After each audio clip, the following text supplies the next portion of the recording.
Okay, I'm going to unmute myself just for a second and do my vocal warm-up. Unique, New York. Unique, New York. Zagara was denied a bank loan. Zagara was denied a bank loan. All right, we're good. Let's go in. Yeah, that seems to have worked well. Okay, welcome along, ladies and gentlemen. My name's Halloween, and to my left is... It's me, Tetra, once again, back for a second time. 2 casts in a week. This is unheard of. It's pretty good. It's pretty good. I'm certainly liking this. I'm certainly liking this, and looking forward to, as we say, bringing more of this, making it a regular series, so that we can produce and bring more of Heroes Lounge to the mainstream English-speaking audience, I suppose. So what have we got today? You're gonna have to tell me because you have the page. Mine died. Okay, let me bring it up. Let me bring it up. All right. Well, we're bringing you a best of 3 series here, ladies and gentlemen. Yes. It's I've acronymized. I got it as well. I've shortened their name. But it's multiple Boomerang Furries. There was some discussion over whether or not it was Furries, but no, I believe it is Furries, and they're up against Lynx Black. Lynx Black, of course, being part of this huge thing which is taking over the lounge at the moment. Lynx Gaming seems to be an esports brand and series that's taking over at the moment in Europe, which is quite exciting. So, looking forward to seeing their Division 1 team play in Heroes Lounge. So we might see some real meta here. It's saying at the top of the screen, I've just this second noticed, it's saying Division 3, which is incorrect. Let me correct that for you. Because, of course, we're in Division 1. It should reflect that correctly. Hell yeah. They've earned it. They've earned it. So quick question: Did your vocal warm up just go out publicly? Yeah, or was yeah. That me? No, I did. I put it out publicly for a laugh. Yeah. Nice. I love it. I don't know if you're It just reminded me. For starters, it was amazing. Okay. For second, I don't know if you're a fan of like Game Grumps at all. If you've heard of them. Game Grumps? No, I've not heard of them. Okay, very fun YouTube group, and they did a whole thing of talking about vocal warm-ups, and it was one of my favorite things of basically just using the idea of a vocal warm-up to fuck with people. Yeah. just like going into a room, just like, hey, can I do my vocal warm-ups in here? And it's like, oh yeah, sure, you can do your vocal warm-ups, that's fine. But fart, stupid. I hate Katie Jennings. Someone else in the room is like, my name's Katie Jennings. Oh no, it's just part of the warm up. I mean, it would make such. I mean, that's very British humour. That, to be fair, that's very British humour. But that would really make a lot of people quite cringe, and I think that adds to it. It takes some courage to be a proper performer like that. It takes some courage. Oh yeah, just jump onto the start of the stream. Just. The thing is, though, that guy, I forget his name, the British guy that did that. What was it called? Trigger Happy TV. I've heard of. I remember it. I don't remember the guy. Well, the guy that did that, I mean, he made a lot of money from being brave. He was one of the first people to start doing that. Because remember, they used to dress up as like furry animals, and go oddly apt for the teams that we're presenting tonight. But they would dress up as furry animals and go to like. Those like sales shopping mall things for like beds, and they would like pretend to have sex in all the beds and move their way down.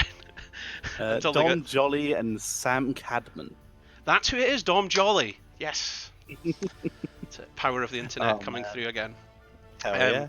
I mean, the one thing I remember from that show, just 100%, is always just the giant mobile phone, where it just goes off, just like, hello. I'm in a library! No shit! Well, that's the thing. That's why it takes such courage, because you have to be brave like that. In the same way that going into a room of people and doing your vocal warm-ups and deliberately targeting them with it. I hate women in those heels. I hate women in those heels. And you just couldn't do it. You just couldn't do it. Anyway, so... I'm being told that the Dark Wolf is going to have first pick in the draft on our first battleground, and their opponent is going to choose the map. So we're just waiting to figure out who that is. So I would assume multiple boomerang furries, but that is judging a book by its cover. Yeah, I'm just going to confirm that.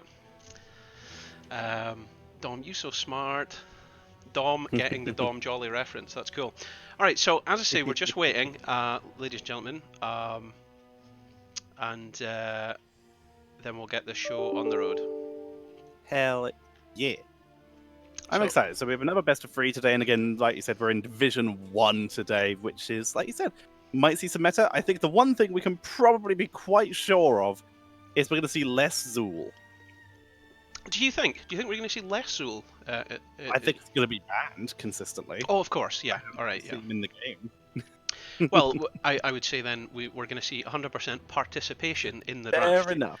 That is a better way of putting it. You are correct. Yeah. We will see Zool as he drifts quickly by in the ban phase. Yeah, I mean, we brought this up earlier last week, but last season he had a pick rate of 1%. 1%. Mm-hmm. But with that, this season it's looking close to 100. His win rate was 75% though. I mean, he's an effective guy. So it'll be interesting to see. There are quite a few heroes like that where they have a really low pick rate, but if you have someone who's really good at it, then it is a ban-worthy hero. Like Samuro players, like Monkey, for example, where it's like no one picks Samuro outside of very certain maps. But if you let that player get the Samuro, you lose. That's it for sure. Right, we're starting to see some stuff come in here. Right, okay, so I'll take us over to the overview. Okay, so we're seeing Towers of Doom getting banned, which is a shame because I think we both agree that we like that map. Yeah. And then Alterac Pass being banned by Lynx Black. Turns out the Dark Wolf is Lynx Black. He's the captain of Lynx Black. Disappointing. So, yeah, I mean the whole furry reference, I get it. I see your logic there. And then Joey, again, with his second ban, he's getting rid of Dragonshire, so we're not going to see that map either. That's a shame as well. I really enjoy watching that one. And the final map ban is going to be Tomb, another map that has actually become, in my opinion, a little bit more interesting since the rework to Towers. But they also requested Infernal as a taken, but did not ban it. And now we're seeing Joey working out his final decision. Gonna be Cursed. Cursed Hollow is the map. Cursed Hollow. That's going to be our first map, is it? Okay, so that's the that's how the series looks to begin with. All right. Okay, so we're just waiting for that to get set up, and then we will be. Can I jump into this thing? No, I have to wait until there's a link. Okay, so we'll just wait for that. But exciting stuff. I am genuinely looking forward to seeing how much this varies in Division 1 now, because Division 1, as we were discussing earlier last week, that because there's no Premiership division now, with Division S kind of having a hiatus, let's call it, and the Heroes Hype Premiership series being finished as well, and there hasn't been an All Hallows Cup, there hasn't been that upper echelon level for the players to compete in, so the top at the moment is Division 1. So I think it could vary considerably. In my opinion, the proof is in the pudding, I guess. Yeah, we had no Masters Clash. Like you said, we haven't had an All Hallows Cup. The two things we've had recently have been the cup that I ran and the in-house league. And those are completely different things. Like, we had the main teams, and then we had the mixes. So you still got to see that high level of play, but that's all we've had. Sorry, I am very much involved here. I'm trying. I know. I'm seeing someone failing the link. I'm trying my best to troubleshoot players here. Square brackets, team. Square brackets. Square brackets. Hashtag competent. That's what the team players are putting in there. Hashtag competent. F. F. I will all type F for respect. Yep, I'm happy with that now. That's much better. Isn't it insane that, like, the game before that, in terms of, like, the Call of Duty Modern Warfare games, was the most known thing about it was the airport scene. And then the next one that comes after it is press F to pay respects. How the mighty have fallen in terms of memorable things. Yeah, that's it. That's me just got pulled in there, so you should be able to join the lobby now. I'm already in. Oh, you're just so I'm good. in above you. So good. I so good. Snuck it. So we're on the right sides. Everything's correct. Yeah, we're playing for Lynx. At the moment we are. Yeah. I'm definitely picking Murky if this happens. I'm running Gazlo, dude. I don't know if you can. Oh no, it was on NA. I have discovered that in quick match, with new towers implemented, Gazlo with his tower disabling laser can kill a keep in about 12 seconds. Gazlo. Gazlo with Robo Goblin turret with Robo Goblin cooldown reduction on level 1 and his fort disabling laser, and if you want the Merc buff, you just run with a Merc camp and you can delete keeps before people really have a chance to even port and run. And the fact is, with your Robo Goblin, you get a speed boost. You can usually get out too. I just pulled up Gazlo's statistics there, and he has a 0% win rate. 0%. Oh yeah, no, I'm not saying not in pro games. In pro games, still probably not good. In quick match though, hit and run Gazlo is toxic. So it's really bad. So it's Robo Goblin every time. Yeah, there's no world for Gravo Bomb. No, it's absolutely one for Gravo Bomb. But if you want to troll people and just play PV and never join a team fight, then it's Robo Goblin. Oh, okay. If you want to join a team fight, then in my opinion, there is actually some space for Gravo Bomb, where unfortunately Zarya sort of fills a similar role of area control and that massive AoE ultimate. But Gravo Bomb with cooldown reduction on level 1, and then full laser builds with the double bombs. You don't need the extra radius on the bombs. The extra laser damage is better for the follow-up and for poke. You can actually get a pretty reasonable team fight out of it and still keep Gazlo going, because the turret damage allows you to keep up with everyone else. Sure.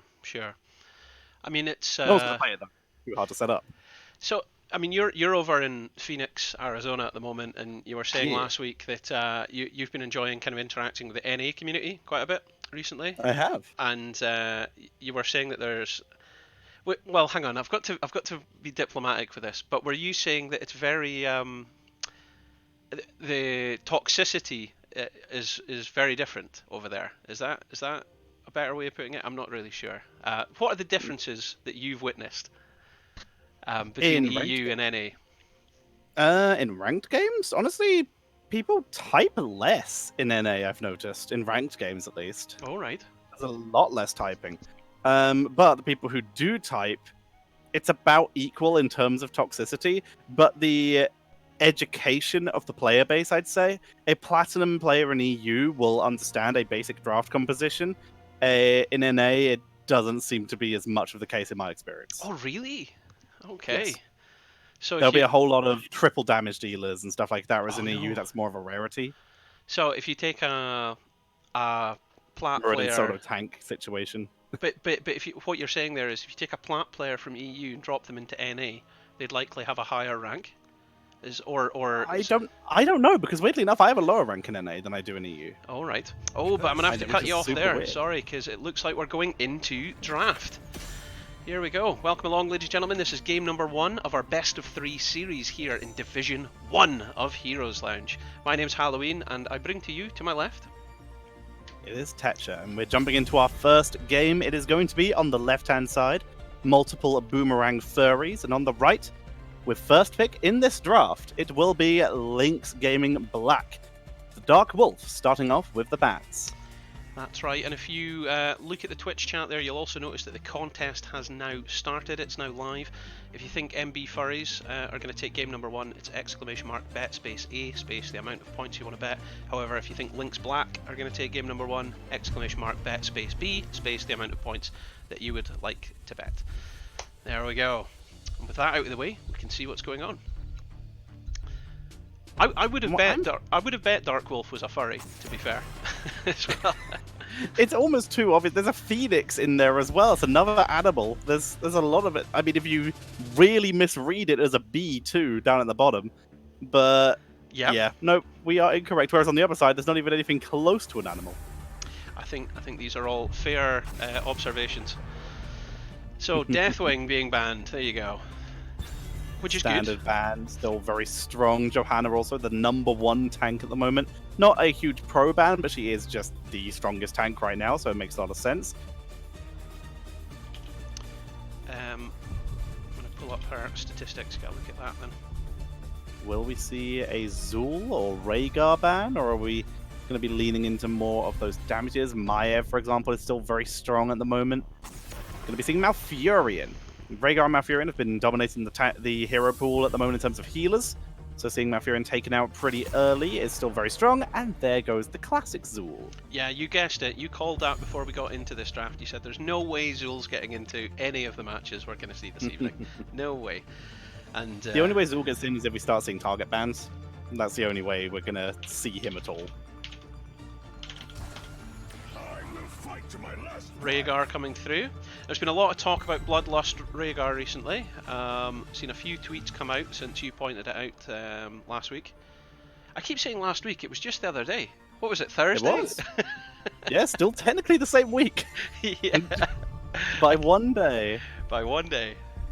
Yeah, we've been seeing a little bit of Ancestral in some of the lower ranks, but in terms of most of the pro games, like we already mentioned, the in-house league and stuff like that, we have been seeing a lot of Bloodlust Rhaegar. It does just give you a lot of control over a team fight instead of having to rely on that Earthen Shield, and gives you a lot more out-of-fight healing with the extra cooldown reduction you can get from the alternative level 13 talent. Here we have a classic, a wombo combo with ETC and Sylvanas coming in for multiple Boomerang Furries. Just trying to think, could this be a stage dive game and he could be the solo laner? It's possible, and that's the joy of ETC. He's not the best in any of those roles, but he's good enough that if you do pick him, especially at a level like this, you can get away with it, and you do have that flexibility to go on the offlane. It's a very good point you brought up. Karis from Heroes Lounge, he consistently likes to do that, actually. He likes to try and play a solo lane ETC, and he says he's unkillable. He says, I'm literally unkillable in a solo lane playing as ETC with stage dive. You have escape, you have knockback, you have self-heal. He's got a lot on him. His kit's pretty good for that, actually. He's just squishy. In terms of tanks that can utilise that kind of option, Stitches is also pretty good for that. In the offlane? I've seen it done. I've seen it done quite. But let's see here. What we're gonna get our next ban with here. I couldn't guess. Probably should be a healer. They already have the priority there. That makes sense too. With ETC on the board, Abathur can give ETC a lot more self-sustain in terms of actually going into team fights, especially against a Greymane Rhaegar. And that split push focused when this is 100% a team fight composition we're seeing from Lynx Gaming, from Lynx Black. So seeing that Abathur banned out is going to try and prevent that PvE a little more. Now, interestingly, if you were banning Abathur, would you prioritize that ban over Malfurion, or would you ban Malfurion before Abathur? This screams of target or respect bans here. If you don't ban the Abathur in the first rotation and they pick it, then you can try and adjust your assassins to that. Maybe even go into someone like a Falsad or someone with just a slightly faster rotation speed, or get your offlane as a Malthael, and you can adjust your ranged assassins to that as well. Someone with more self-sustain, because you're missing that extra frontliner. So I don't hate banning it in the second rotation, and Malfurion is still really strong at the moment. I'm going to see Yrel and Muradin, two big frontliners, which might be required, because right now, this draft from Furries is screaming Ana at me if it wasn't for the fact that there was a Greymane, so I'm not 100% sure. Yeah, I mean, I don't know. There's a... If I had to pick a draft here, I'm going to struggle, because this is Division 1. I can safely assume that they're going to be very competent teams. Okay, if I was a betting man, I think I would side with Lynx Black here, because I feel like that's an easier composition to work with. But what do you think, Tetra? The composition is definitely a lot more effective and a lot simpler, and I believe Grubby was the one who kept saying it when we were at events together, and that is the simplest composition to execute is almost always the better one. And in this case, this is a very simple comp to execute. It is full burst, weaken someone enough, hold them in place with Muradin, Yrel, and Rhaegar, Greymane, and Li Ming will finish the job. However, the slightly harder to execute comp here, the main tank ETC, which will almost certainly be in Mosh Pit now, unless they still do stage dive, which is possible because of Li Ming. but having that ETC as an option with Jaina and Sylvanas as a follow-up and potentially Anduin with a Light Bomb, they have a much harder to execute comp with a lot more potential for Snowball. So I'm leaning towards Lynx, but there is potential for multiple Boomerang Furries. Alright, well I think just in any second now we'll be going into the game, and there you go, Tetcher, if you could dig us away. I shall do so. So, ladies and gentlemen, spawning on the left-hand side, it will be multiple Boomerang Furries, with Pyromania playing on the Dihaka, BNN playing on the Jaina. Joey is on the Anduin, Off is on the ETC, and Snubelkvet is going to be on the Sylvanas. Well then, ladies and gentlemen, and on the right-hand side, their opposition in red, it's Lynx Black. We have B Nice playing Urel. We've got the Dark Wolf playing Muradin the Candy King. Phoenix playing Rhaegar. Dioxy playing Li Ming. And Nox playing Greymane. And that is Lynx Black. There we go. Outside of Magni Muradin, this is 100% the best Muradin skin. Starters style points, it is the best. But second, as cool as Marauderdin is, this one isn't bugged, so I love this skin. You're a big fan of that Skinnergy, are you? Hell yeah, it looks cool as hell, and like I said, it's not bugged like the Marauderdin. The Magni one is still pretty good, especially as it can be a little harder to spot when he ults. Actually, no, they fixed that, didn't they? So, yeah, never mind. That's all fine. Sylv lives. That was close. Yeah, that was close. Looking at the level 1 talents there, in terms of variations and things that might be slightly different that I've noticed here. There's a lot of damage going out here, by the way. But yeah, in terms of things that are different, it's not Power Hungry Ming. It's Force Armor at level 1 for her. Mm-hmm. And we've actually picked up the quest Unfurling Shadows for Sylvanas. Nice. Now, obviously, I'll be keeping an eye on that to see how many stacks he gets, because that can be horrendous late game, but it's getting that far, trying to get the numbers up that much, that can often be the difficulty. It does show more of a commitment to a more team fight and wombo combo style of play, which definitely is more favorable for their composition. The normal build we've been seeing recently with the Q base level 1 is more focused on skirmishing with Sylvanas and getting that extra movement speed to stay safe. She is going to be trusting on Anduin to keep her safe from the double burst of Greymane and Li Ming here, and instead going for a good follow-up for that potential high CC composition that ETC is offering them. So, in terms of other kind of variations, we've seen Muradin played a couple of times this week, and they've been opting for the Stormbolt talent at level 1, but this one's just went full tank. He's gone for Third Wind. Yeah, there's a lot of poke, a lot of harassment. We already just mentioned the Unfurling Shadows. It's literally just to try and take some pressure off of Rhaegar, especially in this early game. Just giving him a little bit more freedom. And with the the second tank in the form of Urel, who can really hold the line effectively, it's going to give Muradin the opportunity to back up and stay alive. That's level 4 on both sides now, so equal talents. But the teams are more or less in agreement with their strategies here, picking up camps at roughly the same times. But there is a level difference already. Just starting to kind of creep ahead there for the boys in blue here. Sneaking ahead that little extra bit, still. Oh, I better not be DCing. Am I okay in the call? Yeah, you kind of cut out just for a second there. Could you tell? Ooh, yes, with the game lagged, so yes, I assumed so. But we are back. Everything appears to be good. Dominance on that Li Ming, staying maximum safety with Hand of Freedom from Urel, making the most of the fact Rhaegar does not have his cleanse yet, so they're giving themselves that extra little bit. He is cutting out slightly. If Tetcher disappears, don't worry, the show will go on, and as we discovered last week, and I keep saying last week, it was just the other day, he is able to reconnect and get straight back into it. So we'll just wait for him. Anyway, I've turned off my camera, and hopefully that'll help. Oh, well, you're back, yeah.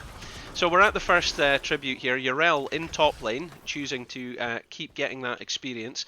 Dahaka in mid lane, also continuing to get that experience. So luckily, being a global, he can join the team fight at the drop of a hat if required, if his team call him.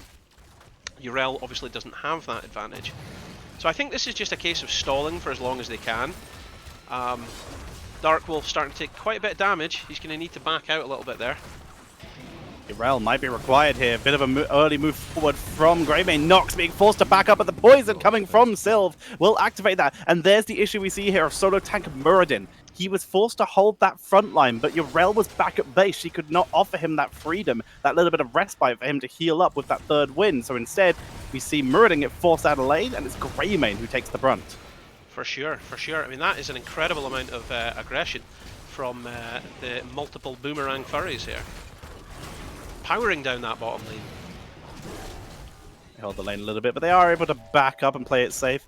Another interesting talent we're seeing here from Anduin, sticking with that Blessed Recovery, 100% sticking with that Burst Protection. That seems to be the name of the game with this team. Just anything they can to try and stop themselves, you know, blowing up.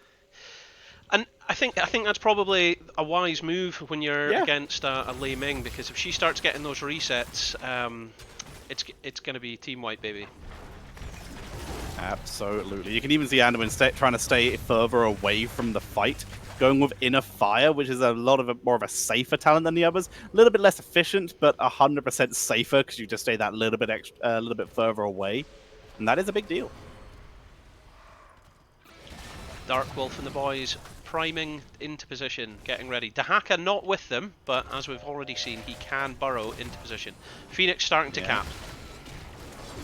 Backs up. Doesn't wait for the interrupt, just backs away. Doesn't want to be locked down. Irel in the backline is completely zoning Jaina away from the fight. Dahaka has made his way in, and Dark Wolf is focused down very hard. The poison is good, but Trait is not even needed to keep him alive there. As B&M begins the channel, in comes B-Nice, who is inting for this. But it's going to be Dejoxy is going to get the capture denial. That was very impressive magic missiles from Dejoxy there. And Dark Wolf getting maximum trait value here. Look at him, almost full. Uses Dwarf Toss to interrupt Joey again. That is very deep. He's gone very far in here. He's going to go on the run. Nice cleanse from Rhaegar, blocking the tongue of Dahaka as they try to hold it. That Blizzard is zoning them down. Goes the healing totem as Nox goes deep. And we're going to see Melkfet backing up. This will be disengaged as the leap of faith from Joey is too late. As ETC becomes the death, and the tribute will go over to Lynx Gaming Black. At level 9 apiece, the heroic abilities just round the corner for both teams here. I can't believe, I mean, he was actually getting pulled. A leap of faith was being used on ETC there. In the air, he was killed. Wow. That was an excellent team fight there by Lynx Black. Because at any point in that team fight, I was almost certain that the Furries had won the tribute. I mean, I can't believe they lost it in the end of that.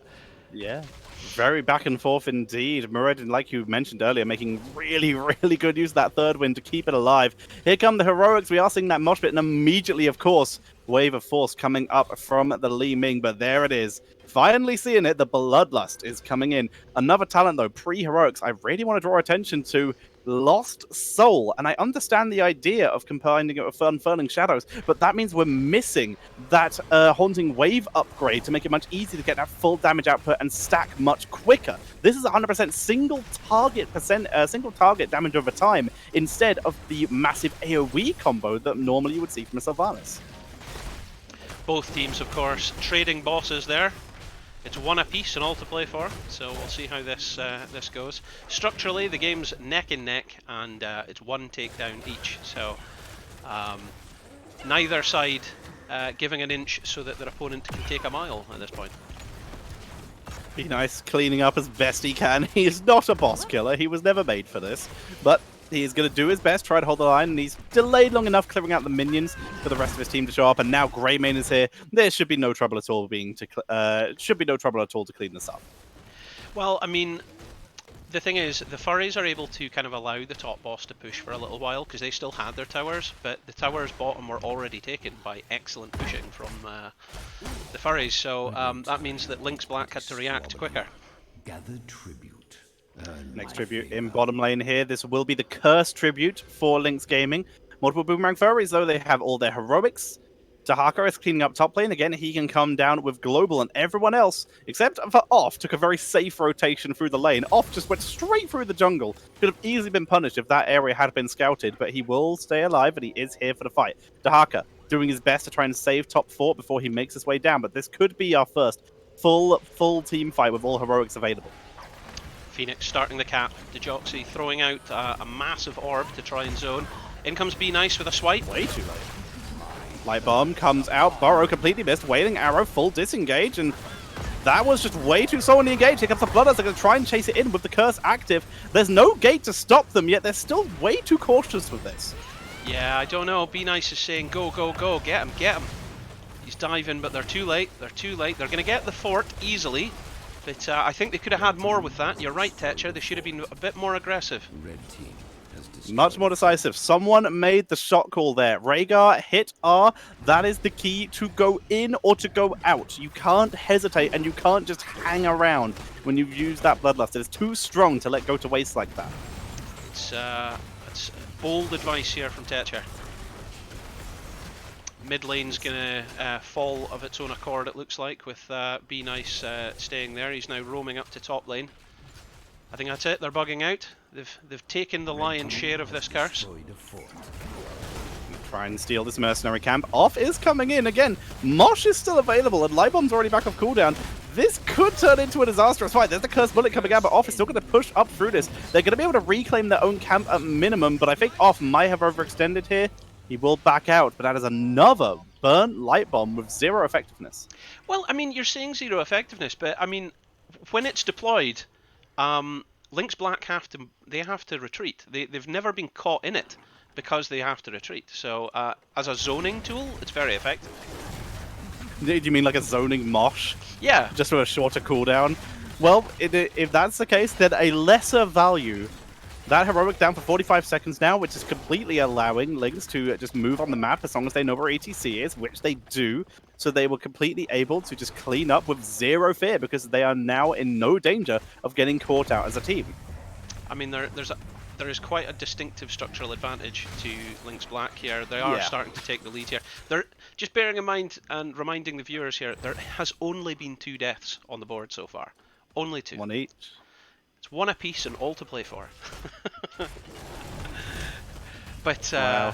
But it feels like a lot more.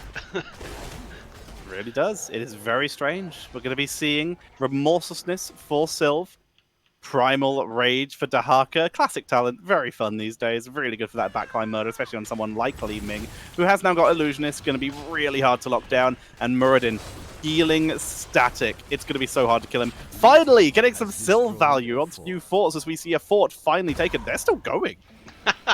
I like that. 1v5, swings the hammer. Stolen! Complete cam steal, but this could turn into a huge disastrous team fight. The Blizzard is zoning everyone away. Darkwolf, actually, I say this might turn into a disastrous team fight, but I did not think it would be this way round. Darkwolf is getting completely isolated here. Oh no, he messes up the dwarf, does he? Pops Avatar, but that's just burning a cooldown for nothing. Down goes Darkwolf. I feel for him there. I feel for him because I think everyone watched and thought, well, he's made it over the trees. And he didn't make it. He didn't make it. Disaster. He didn't take dwarf launch. He doesn't have it yet. It's this level if he wanted to take it. Now you can see he's not even taking the talent yet. Speaking of talents, interestingly enough, Rhaegar still going for Earth Shield instead of the extra healing cooldown reduction, which has been the more meta since people have been taking Bloodlust. So it's cool to see. Muradin picks up Stone Form. No extra jumps. He just wants to live. Yeah, and I don't think we blame him. Uh-oh. This is aggressive. This is huge. In comes the light bomb. It gets value. There's the Bloodlust though, that's going to be the one fight. There's the double, triple with the Calamity. There's just no hope. Make it one more. Boss is still aggroed. Everything goes over to Lynx there. Huge counterplay there. Huge counterplay. You take our Muradin, we'll take your boss.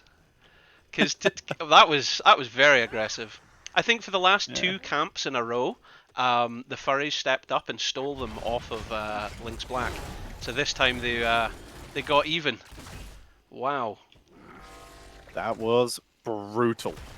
You could absolutely see Muradin, ETC, he got hit by that cursed bullet, and the second that cursed bullet hit, it was basically fight over. Even with Underwood's healing, there was no way ETC was getting back to fighting shape. So he had one hope, and that was to land the mosh. He would never even got in position to do that because Li Ming finishing off that low health ETC. They're able to grab the keep with no trouble at all. They don't need to go for core yet. Everyone's respawned. They have their tributes. They're able to move back and continue to control the map. Quote from Twitch chat there, Red Assassins effing popping off. Wow. Oh dear.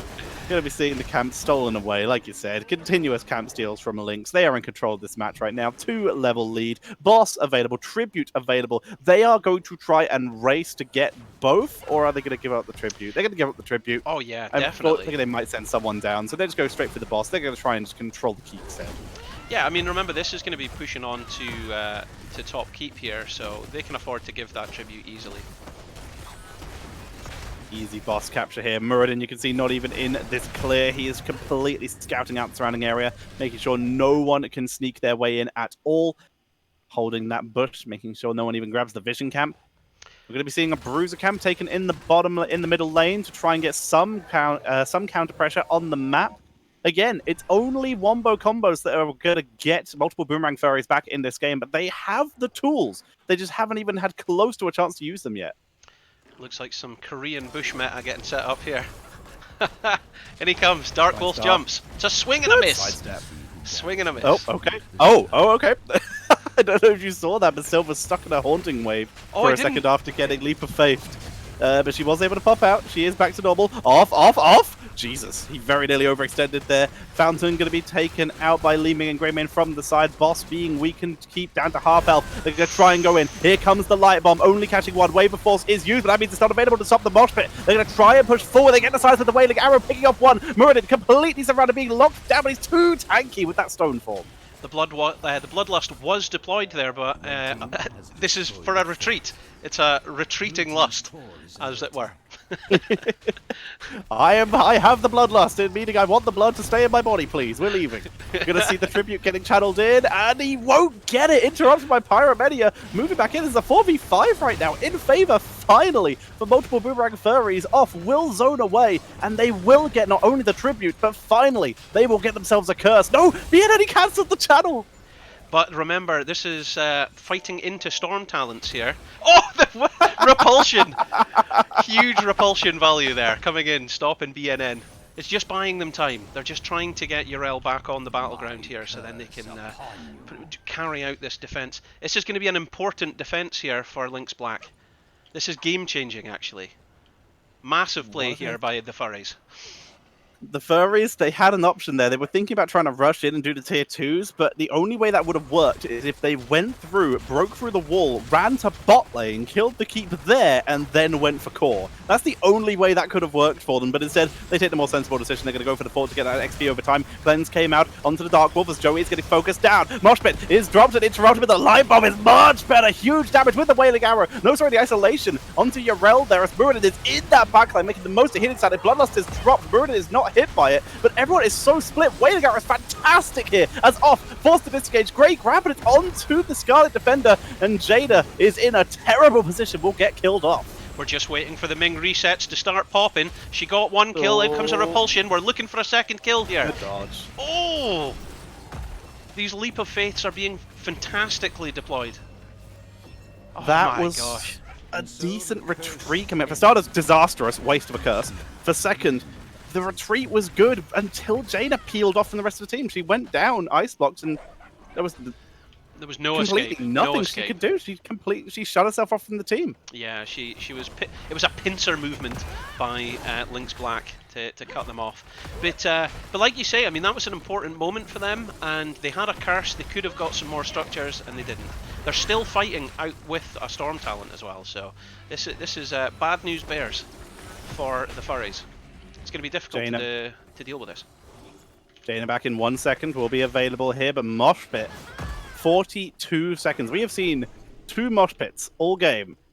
One has been effective, the other one less so. Yeah, the light bombs have really been the deciding factor for their team fights. Absolutely. Oh, even that huge flag! Huge Flag! No. What? Oh, That see you, is Joey.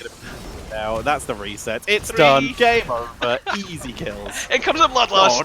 Don't even need that. No, this is disgusting. Disgusting. What? Oh. That was a disaster. They moved out. The double stun from Muradin into the follow-ups. And that's exactly what this game has been the entire time. Cat and mouse. We're seeing multiple Boomerang Furries getting caught out. Exactly. One team's been chasing, the other one has been reacting, and you can't react with a wombo combo team like that. Especially one where your front line is so squishy like ETC. That is game. and we're going to see Lynx taking game number 1. Wow. Oh, we'll have to get your camera back. You're missing. Yes. Thank you very much. Thank you for reminding me. That's cool. That's cool. Wow, that was something. Right, you're back. There you go. So, I mean, hey, did you see that flank from Urel though, jumping over the trees? Hiya! That must have been such a surprise for them. Wow. I like to imagine that's how every Mario enemy of all time feels when he jumps over those, just jumps over a block. He's like, oh shit, it's Mario! Just kills everyone instantly. Hello. Oh my gosh, that was so funny. Okay, so for people that placed bets there, that was Lynx Black that took that. So issue your points. Ching. There you go. That was rough. That was something. There was 3 takedowns to 11.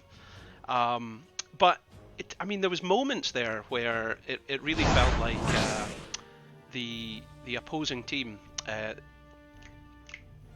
Furries, were going to get somewhere, because they could have got a keep, I feel, if they played it right. But there comes there, but I think the only way I can see that going differently, because the play styles were so effective in this case, is replacing Dahaka. Even though the XP was such a big deal, but you gotta get someone else to help heal. Because right now they're just running into you, and I think the only way they're getting away with that is if they had someone who could have helped hold that line, either like a Leoric with Entomb, or someone similar who can actually disengage from some of those fights and help the team disengage. Leap Sonya even, but Dahaka with the single stun was never enough. So I'm being told that first pick in the draft has been called by the Furries. So that means Dark Wolf and his Lynxes. Lynxi? Lynxes, I don't know. They have opted for the map. Linked pods. It's always the argument for octopuses. It's like octopuses, octopi, octopodes. So I started adding pods on the end of other things, or odes on the end of other things, because you don't hear that for anything else. No, I guess not. Lynxes, lynxies, linkodes. Just it does not work. You're my kind of crazy, Tetcher. I like it. I like it. You're my kind of crazy. So in a moment we'll be taking you, of course, over to Volskaya Foundry. That's already up. Next. Oh, you're already in, mine. Yes, I'm in. I'm just telling the viewers at home. That's what our job is here, Tetcher. Nice. It's true. It's true. Have they swapped sides? Oh yes, they appear to have. So I'm glad that you're keeping track of this. Oi. Same sides, plus. Oh, are you going to get them to swap? Okay, that's cool. Yeah, if you get them to swap, then I don't have to do any software things. That's good. Cool. Yeah, they're swapping. Cool, we're grand. So, if you're just joining us, ladies and gentlemen, this is Division 1 of Heroes Lounge, and this is a best of 3 series, and I'm Halloween, and the guy having a drink over there is Tetcher. And is it really hot? Is it really hot with you again today? Hot. It was cold overnight because we have our little evaporation cooler that kept it cold. But the second the studio lights come on, we're immediately back up to ridiculously hot temperatures again. So boo. So for the longest time when I was casting in here with Jabroni, we used the green screen and all the lights and everything, and we used to cast in different places and stuff like that. But so I totally know what you're talking about the heat. So luckily I've got a couple of fans on, and I'm not enclosed, so it's not too bad. It's not too bad for me. Hell yeah!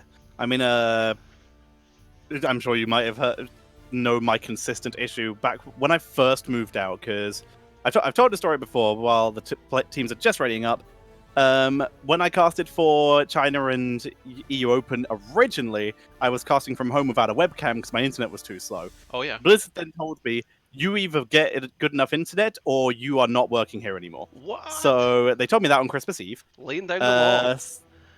Yeah, bring down the law. So I had to move. I had to rent a place, which they did not pay me enough to do. So I don't know what they expected. Okay. But I was able to get in there. But the place I had no aircon either in the UK. So in the summer, all my windows were open, which resulted in wasps and lots of wasps. So your choice was no internet, no job, or just live with wasps. Oh my god. Yeah. It was repeated a repeated meme where it's just like, excuse me, I have to deal with the wasp that's in my room, or in one case a bird. That was a fun one. I didn't have webcam on for that one, so no one could see it. That was before I moved, but it's still one of my favorite things of just speaking to Kendrick and just like, okay, I'm gonna have to ask you to take over for a bit. There's a bird in here, and just muting my mic and walking away and try and catch this bird. Kendrick Switch, entered in through the window. Kendrick Switch, talk about the talents. Talk about the talents. I'm getting a bird. You're watching a Tetcher story. Perfect timing as well. We're heading into the map, ladies and gentlemen. Volskaya Foundry is our second and potentially, if that last game's anything to go by, final map in this best of 3. Never mind. Never mind. We're back. We're back. Somebody dropped out. Yeah, they forgot to select first pick. Oh, of course, because they swapped sides. Yeah. Okay, so we're just waiting for that to get sorted. Yeah. Alright, so yeah, here's the question then, because I've already said mine. Mine is wasps, repeatedly. Okay. What is the weirdest thing that has affected a cast of yours? So mine is wasps and birds. So there was one where, I've had a couple of weird things. One was a cat managed to get underneath the green screen and jump up onto my head whilst I was doing an interview. And somebody clipped it, so it is, if you do go into my clip thing, it says cast but cats invasion. Top points to whoever came up with that title. And you'll see it in my clips. The other one was, I was once doing an interview, and I Am Joy K was my co-caster, and we were having a great cast, and we got to the players' interviews, and somebody asked her out on a date whilst we were doing the interview, and I was like, this is so awkward. Did she say yes? Well, no, she managed to be a consummate professional, as she always is. That's fair. And was able to slide out of it very easily, so that was cool. but it was pretty awkward. I'm trying to think what else has really happened. I think we've all had technical faults, because I've got. Yeah. Let me just go in here. Broke my chair once. I've got a lot of these kind of wireless microphones, the VHF ones and things, and I've had them break, and I've had to speak into someone else's headset like this, like, Jabroni, lean over here, and I'm speaking into his thing. Okay, ladies and gentlemen, Tetcher was introducing this. We're back with map number 2, maybe the last map if Lynx are able to take it home. It is going to be Volskaya Foundry. First pick and first ban is going over to the side of multiple Boomerang Furries. Here we go. I'm trying my best to think of all the weird things. I once, at last Masters Clash, in between the games, I had 2 minutes before the game started, and I got given an ice cream, and I took that out to interview somebody, thinking it was the microphone, and put an ice cream in front of someone's face. That's just good memes. That's top quality content right there. That's superb. Oh man, there's I used to watch a while ago. I still watch a little bit, but used to watch a lot of LCS. I think it was Reckles just used to flirt constantly with Shocks anytime they were on interview together. It was Xpeke, that was it. And yeah, that was always quite fun. I'm surprised Gillyweed didn't get more of that. Although she was really good at giving you guys back stuff, she would flame you guys back quite well. Oh yeah, she could give it with the best of us. But Chromie getting banned. Zool, of course, makes a lot of sense, but as we've stated numerous times, we didn't expect Zool to get through at all. But Chromie getting banned, that's interesting. I'm going to pull up some Chromie. I'm going to pull up Chromie statistics so we can get a look at that. No Deathwing ban as of yet. Are we going to see it remove the 2 dragon bans? While we look for the Chromie again, sieging onto this map is always quite fun, blasting onto that capture point. There he goes, Deathwing is removed. But that leaves Rhaegar, Malfurion, all the healers, and Johanna as well are available, but it's Greymane who gets priority. Cool to see. Greymane getting first pick priority, yeah. Just to point out as well, there's 7 minutes left in the contest. It's now started again, so if you think Furries are going to take this game, ! Bet space A space the amount of points you want to bet. Lynx Black ! Bet space B space the amount of points you want to bet. If you don't have any points, click follow in the corner. You'll be immediately awarded with some points and you can use them. Alright. Rhaegar, Johanna. Rhaegar and Greymane is of course the ultimate combo at the moment, so you have to separate them if you have a choice. But Rhaegar being picked up, and Johanna, it's been left. You now have a blind, you have the best tank, and you're playing into Greymane. You're basically in the best situation, so now it's all up to what they can set up this Greymane with. What can the Furries do? Yeah, that's been interesting. Oh, I like Blaze. I do like Blaze a lot. Same. And Jaina can get some roots in, which will be quite good for stopping Rhaegar escaping if you're on the chase. Blaze is, for starters, the best follow-up to a Johanna that there really is in the game at the moment, and has been for the longest time. The classic Johanna Blaze Hanzo combo from way back when has now been replaced by just Johanna Blaze damage in general, which seems to work spectacularly well. Ana is removed. And with Blaze on the board, I think there's a chance we might be seeing a Mal'Ganis as the second frontliner due to the fact that those two combined together. Mal'Ganis is a very disrupting tank, and Blaze really makes up for the lack of very hard, long-running CC that Mal'Ganis doesn't have. I like that. I like that pick. Yeah, Mal'Ganis would be juicy. He would be big juice. I would say if I had to pick what he would be, I would say Sunny Delight. So. And in comes Sylvanas. I used to love that shit as a child, dude, but I cannot drink it anymore. Not getting that sponsor anymore, but it is so sweet. That's it. Okay, so I mean, you know, I'm looking at Blaze there, and I'm thinking he's going to get some real value. He's going to be fantastic, but I don't know if I would take the bunker drop. I mean, that would be an excellent escape and armor bonus for Greymane and Jaina. But oh my gosh, Raynor, that's gonna be Raynor's gonna be picking off, sniping Jaina and Greymane something fierce. Yeah. This should be a bunker drop, almost certainly. The only time you really pick combustion these days is if you have someone like a Rhaegar who can capitalize on the slow, a really big chase down composition, and this team isn't so much chase down as it is blow up. So I think we're definitely going to be leaning more towards the bunker if I had to guess. There's a chance of combustion.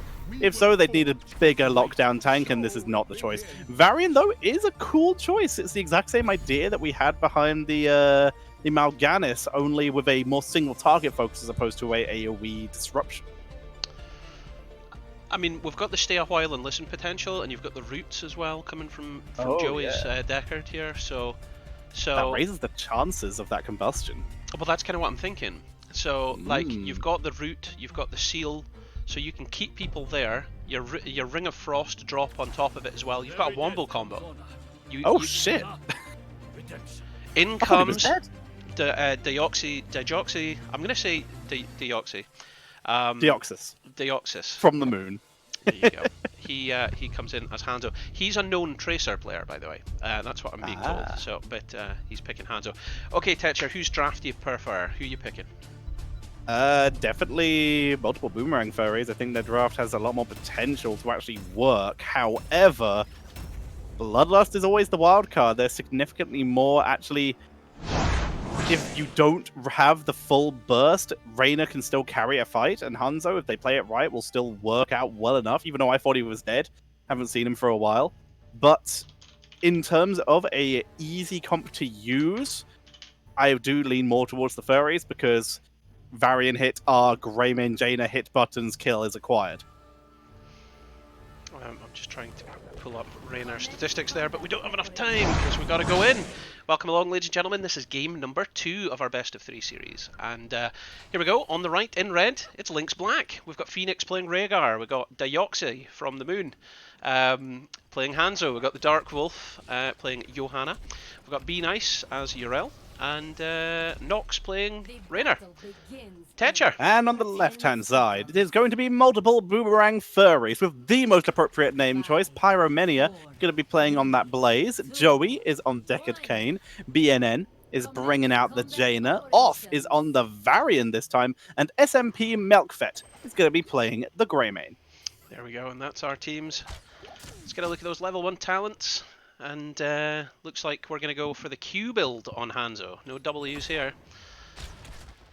Makes sense. So Q build is still the strongest build. W build got nerfed into the ground, so we're not going to be seeing any of that this time. Dark Wolf takes a lot of damage, but we'll be able to tank it. Not the best positioning for Be Nice, but he will survive and get out of danger without too much worry. There is actually a build we do see on Hanzo on just this map, which is still the auto attack build. It doesn't really work on any other map.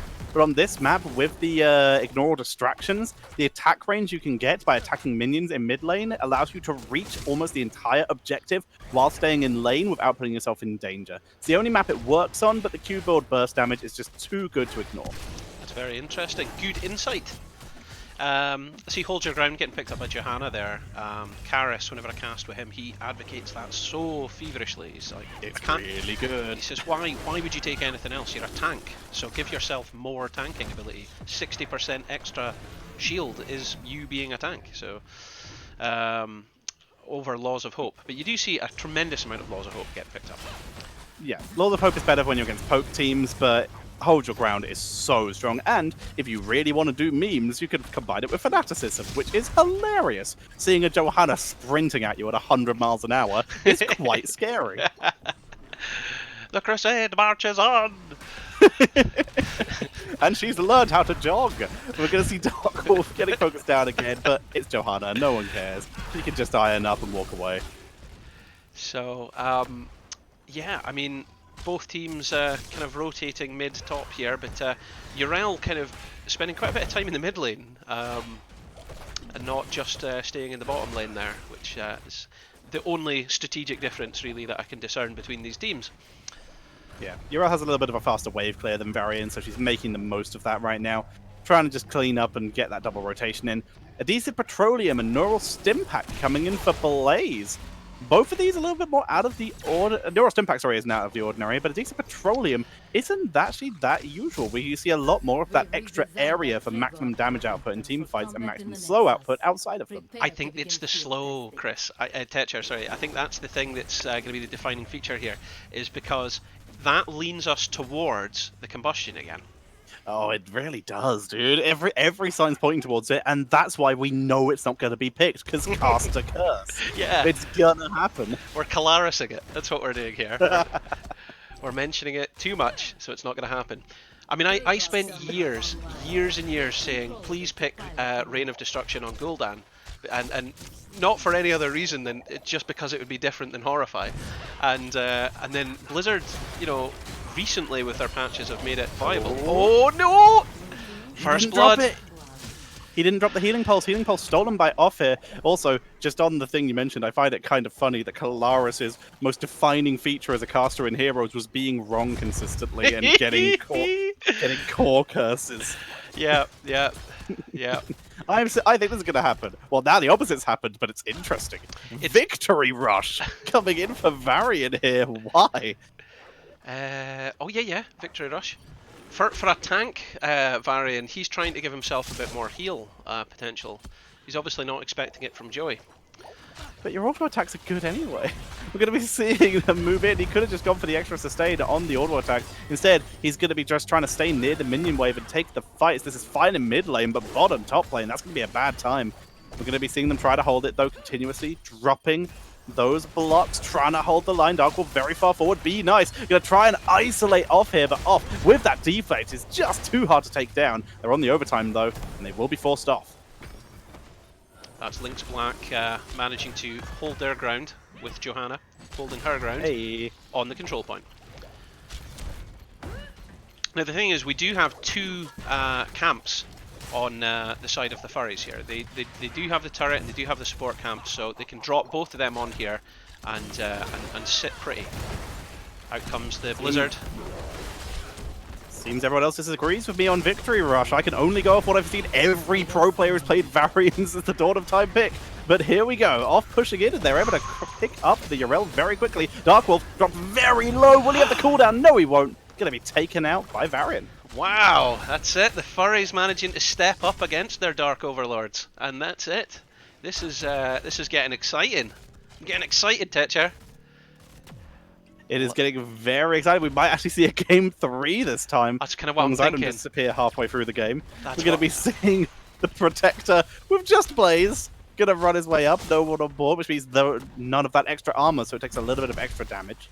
Well, I mean, here, just pointing out, I mean, we're 5 minutes in, and that's 3 takedowns to nothing. They're like a full level ahead. They're gonna hit their heroics here. And we're gonna finally find out if we have the Colaris curse or not. Very true. But if we're gonna have any sort of curse, though, it's gonna be Halloween related. So, very true. We've already had our curse. It was the first map. Oh, of course. Oh, Hanzo! Hanzo! Were you in the top lane, or was that just a glitch? Because I didn't see you very long. Oh, man. Wow. Yeah, that was pretty crazy. Lynx Gaming Black washing top lane of the hand soap. Doing 100% what they should be doing right now, taking him down. We're seeing even more pressure. Another tower going to be taken out, and they got top fountain.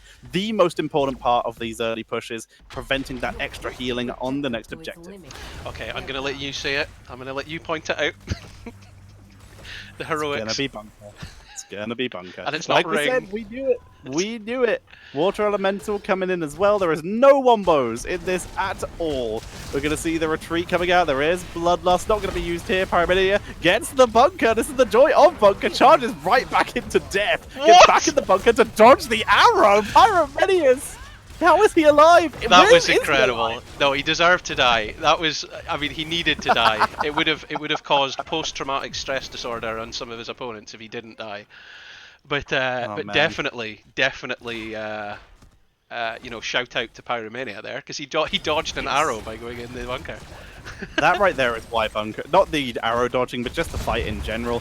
That fight would have been won already if that bunker hadn't been picked. If it was Pyromania, if it was a combustion, that would have been a fight that never would have even happened. In this case, they were actually able to take the fight at all.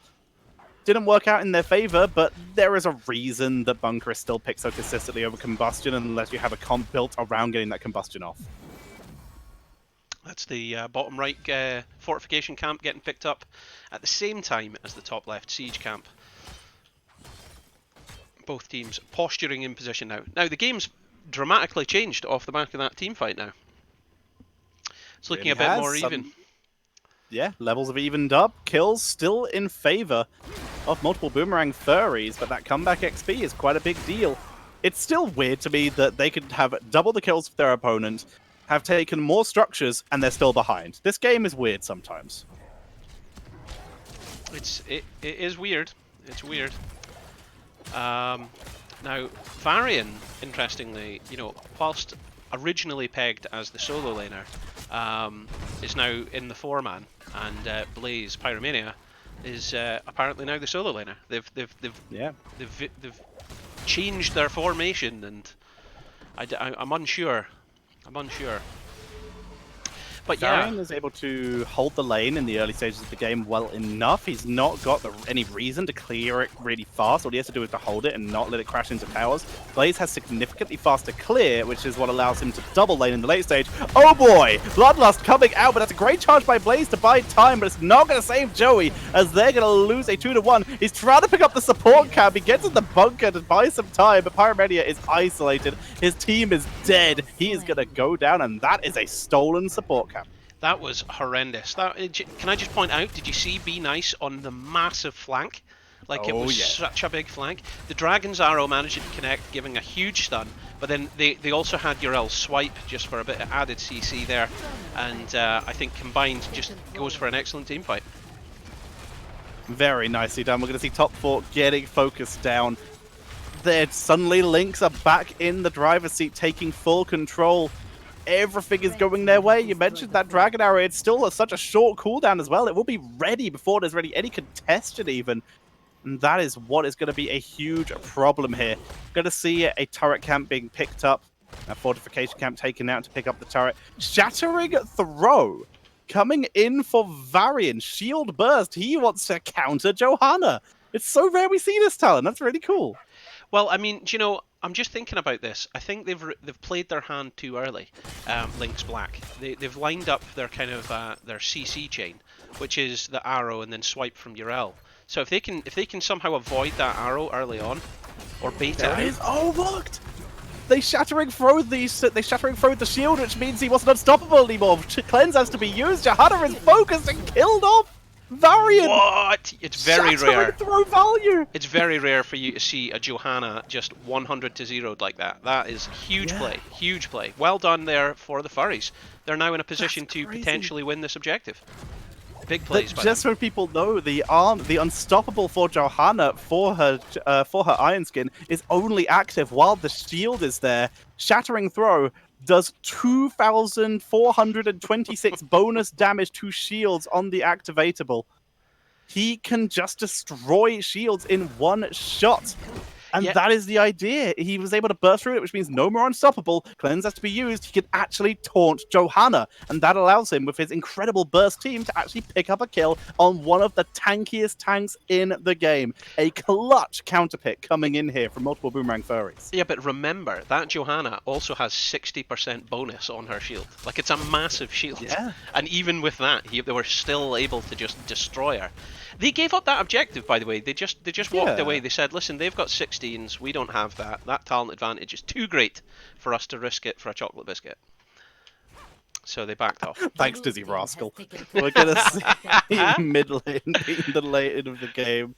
Going to try and defend that. Protector's on the way down, taking its time. They have a turret, they have a support camp already. We're going to see a swap here. Phoenix going to be jumping in just to make sure that he can stay safe and not get burst down, and that is the problem when you're against a Varian. You get caught in that taunt. Losing that support early is going to be very, very bad for you. And that 16's now coming in. As the forts disappeared, Argent Defender deployed on Yrel. Dark Wolf managing to step up into the middle of the fight. Takes out Deckard Cain. Joey's gone. Pyromania split from his team because of the terrain. Drops the bunker drop. In comes Greymane. They kill off Johanna once again, but Greymane is too far forward, knocked back by B-Dice. And with off completely zoned out to fight, Dragonara comes in, and that will be Jada. Delaying the inevitable, gets one punched and taken out by Rhaegar, who is the only person in this protector, by the way, now. He's just playing Rock'em Sock'em Robots right now. Down goes Varian one more time. He tries to taunt the Joxy under tower to get the final kill, but gets finished off before he's able to. There was a moment there where Raynor could have died, and Varian saw it, and he was thinking, if I charge here and then taunt the Raynor, I can kill him. But he was just a fraction of a second too slow. And that's what it comes down to. That's what it comes down to in Division 1. That millisecond timing, you know? You couldn't be more right. It really does come down to those quick reactions, and Hanzo able to save the day of Raynor there. They pick up one more turret, stolen from their opponents. Bot lane going to be taken out. This is where the next objective will be, meaning that no matter what, it will be open keeps if we see Lynx Gaming Black able to take this fight. And if they're able to win the next objective, they move moving on to keeps and possibly moving on for the game. Who's picking that up? They're out of spots, basically. Both the tanks are going to have to come down. Someone to just get this turret. Finally, the Joxy will do it. Oh my gosh. There's a huge amount of hesitation on both sides here. Oh. He's trying to bait out the shield so he can pop it. Doesn't do so. But he saves the Shattering Throw. Sonic Arrow. Bullseye on Jaina there. Pyromania. Sport Camp is taken out. Pyromania's holding the line. Dragonara on 3 members from over the wall. There's the Bloodlust. We see the sleep coming out, but it might not be enough. The Joxy, he jumps into the sleep. Has he punished himself there? He goes down, but it's still a 3-for-1. It's nothing. B&N's locked in that ice block for far too long. He goes down. And Joey, the last remaining member, he's on the run. He will make it out, but a disastrous fight there. What looked okay for a split second. The second we see Hanzo come over the wall, Jaina drops the ice block, and she lives for a little bit longer, but that lack of damage on the follow-up for the main tanks means that everyone else died. Yeah, I mean, what's interesting and is worth pointing out, Yrel yet again managing to get a massive flank there. Like, given the freedom to just walk around and then cut them off, and it's always Jaina that's isolated by it as well. So it really is something to deal with. First keep of the game taken out here. Now, this is bad news. They might lose another one on the objective. They might lose the game on the objective. That's the problem now. That core is vulnerable. It sure is. It sure is. You've got a 3-level deficit, so that's 12% health and mana difference, and then you've got half the amount of takedowns, structural disadvantage. If they lose a Triglav Protector at the next objective phase, it's good night. It's GG's. Rough Dragonara from downtown, excuse me?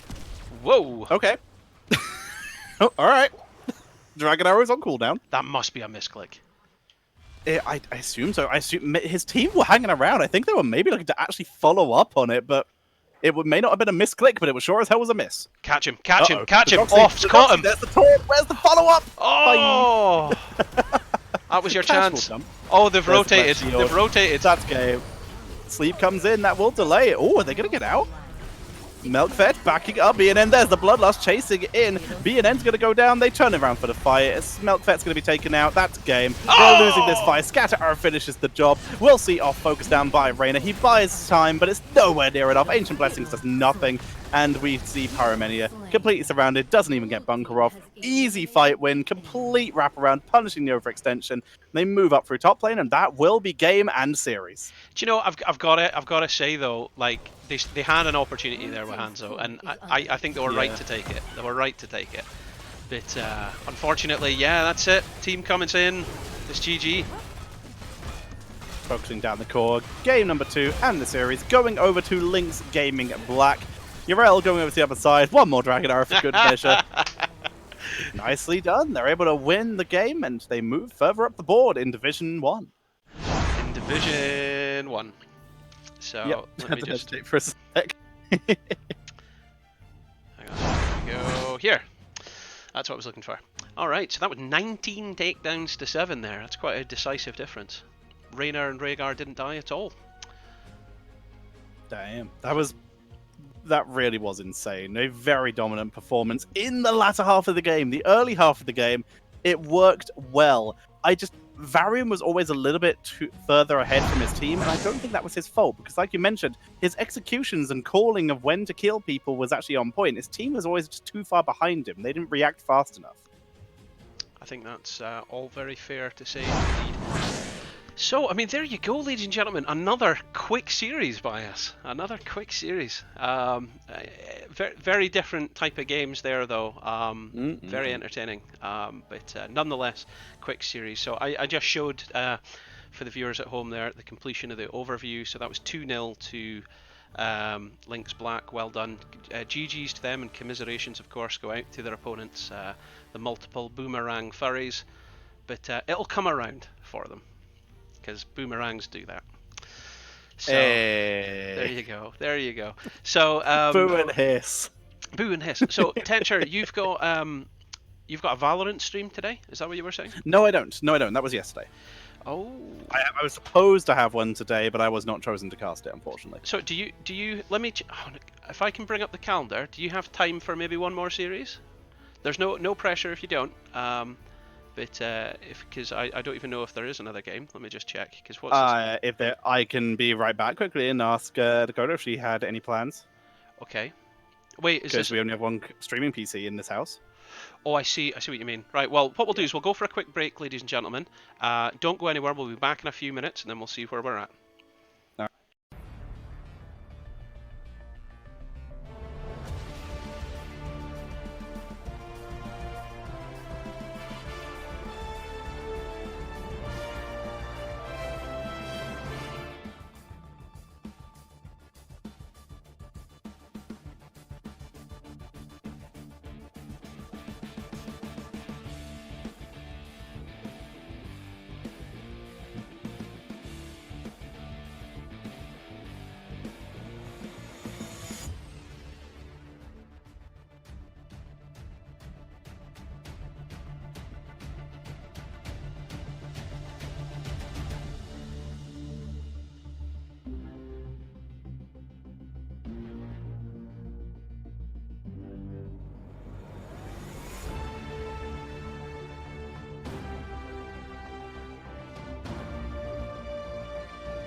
Okay, ladies and gentlemen, don't go anywhere. We're just setting up behind the scenes. We're going to take you to Division 2 in just a few minutes for another series.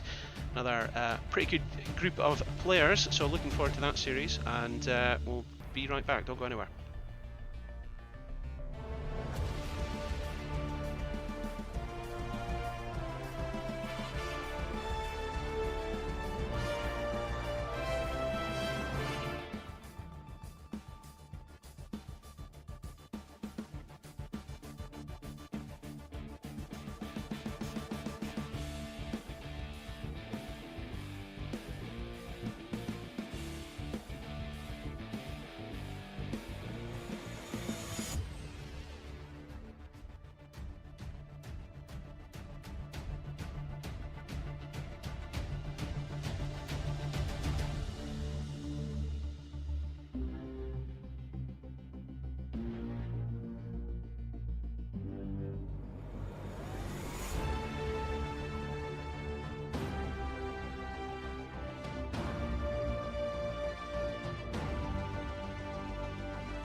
Okay, ladies and gentlemen, if you are watching at the moment, we're just putting a countdown on. We'll be back live in about a minute, so thanks for your patience, everybody.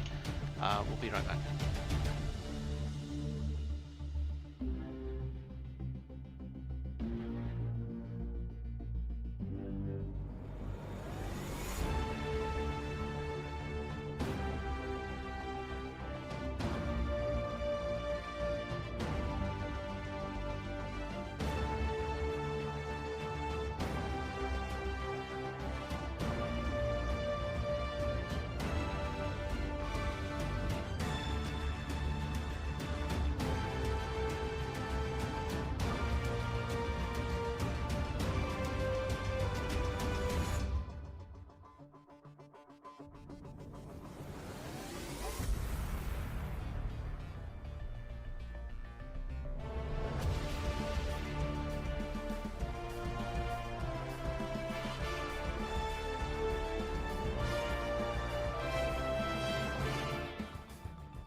Okay.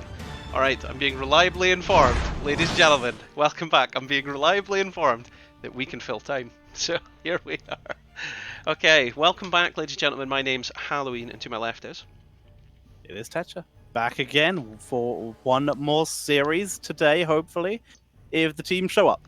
We have one of the teams here. The other one has yet to respond, so we're going to fill time, and if they're late, then it happens. Then we will have sown the seeds for a future podcast. That's what will have happened if they don't show up. We sure will. I mean, do you know what? I reckon we could do that. I think we could do that quite well. If you think, ladies and gentlemen, you, the viewer at home, have a thirst, a deep-seated thirst for some Tetcher, Halloween, and associated other heroes, community personnel to make a podcast, you should let us know, and let us know what you'd want to hear in it. Because that could be on the cards. That could be something. That could be something. And it could be funny, too. I was on a podcast for a while. Not for Heroes, but I did a... Do you remember Own 3D? What, do I remember? Owned TV. Owned TV? Yes. I mean, remind me. Talk to me about it. Okay, so when you had... when Twitch was a thing, but you also had Ustream, aka the... Ustream was the company, and then Twitch was the gaming part of the company, because people were tired of people streaming on Ustream. When that was a thing, and Twitch was just starting out, and their logo was blue, their biggest rival at the time was Own 3D. And Own 3D were doing what every good streaming platform always does, and trying to buy people from Twitch. So they were like giving Destiny really good money at the time. It was a lot of StarCraft people, basically. And one of the things I was on a StarCraft podcast at the time. It was called The Fast Expand. Okay. And we were one of those things where Own 3D just gave us money to do it on their platform, and it always got reasonable views. But that was the first and only podcast I was ever on or ran, and it was always just chatting about esports, chatting about Heroes, chatting about StarCraft, and then moving on to, and then we cast like some replays, and then that'd be it. See, what's kind of interesting about that is we saw the exact same thing happen with Mixer recently, where they basically just went over to people like Ninja and all that and said, here's loads of money, leave Twitch and come cast on our our platform, you know? It's a consistent loop, because most companies have tried it. The only one I believe hasn't. So in order, it was Ustream, and there was another platform that I can't remember the name of, but it was Ustream was the only one people actually used. And then they were tired of everyone using Ustream for gaming, so they made Twitch. Twitch was then rivaled by a load of people who left Ustream and made Owned. So those three set up. Own then died. The people who ran Owned went and set up Hitbox, which I think is also dead. But they set up Hitbox to try and make that work. Okay, these haven't been successful thus far, Tetcher. They haven't been. So far. I mean, I did some sponsor stuff for Hitbox at the time. That was good. We did they were the first streaming platform to have successful 4K, where you could do 4K streaming. So they did a Heroes of the Storm event. It was me and Caldor casting at the Chaos TV studio in Amsterdam, with Joe Rosario as host. And we went down there. It's a music / esports studio, so there's Sounds cool. fucking pianos in the background. It was cool as hell. But came out and did that. The people who were running it were very nice. Had a chat, had a steak with him. It was really good. It was really lovely. But Hitbox, I'm pretty sure, is dead. Own 3D, by the way, is back, but it's not a streaming platform anymore. It now makes streaming overlays, and that's it. So, but more importantly, what we need to know is, was there Korean barbecue at this said event that you were at with all the pianos? Not the one I went to. There was the option, but we didn't go there. We went to a place called the Grasshopper, which was I love how there was an option. I love how there was an option. Every esports event. Amsterdam. Every esports event. It's going to be there. But basically, I arrived a day early. Caldor arrived on the day. Yep. So I just went out for dinner with the Hitbox guy. I did my tour of Amsterdam because I'd never been. Did my little tour. And then we went to a place called the Grasshopper, which if you've ever been to Amsterdam, when you come out the train station and turn right towards the main thoroughfare, the second you look that way to your left, there's a big ass building across the river that's lit up green. That's the Grasshopper, and it makes some baller ass steak. So it was very, very nice. Had that. But then we did that event. It was a fun event. Honestly, the 4K looked really good. Cool. But unfortunately, Hitbox did not succeed, and then finally, when Hitbox sort of shut down, that's when YouTube Gaming started, and then YouTube Gaming wasn't successful, and then Mixer stepped in, and YouTube Gaming redoubled their efforts to try and get people back. Yeah. And now we have Facebook Gaming. Oh, Yay! I'm not sure about that at all. You do see it though. You do see these kind of random Heroes of the Storm streams appear on Facebook, and they're in like Mexico and Brazil and things like that. But they seem to be, hundreds of people watching them. And I've been trying to ascertain what people are thinking. Are they just watching it out of curiosity on their phone? Because surely you'd want a better experience. Because you get it on TV, you can throw it up to your TV and you can sit and watch your esports whilst having your dinner, or you can watch it on the computer and you get a better, bigger screen kind of thing. So there are ways and means that it becomes accessible and it's good, but like I've never understood on a mobile phone via Facebook, not a dedicated app like Twitch, why you would do that in a non-interactive sense. It's because of community. It's the way it works, because Latin America are very much not as focused on like Twitch and Reddit and all that. They have a lot more focus on Facebook and the Facebook communities, and Facebook gaming as such is a lot more accessible to them and a lot more obvious in terms of where to look in terms of content. So a lot of stuff for Latin American esports is more focused on the Facebook side. See, we're already getting good conversation out of this. People, I'm telling you, let us know. We'll be able to get solid cases going here.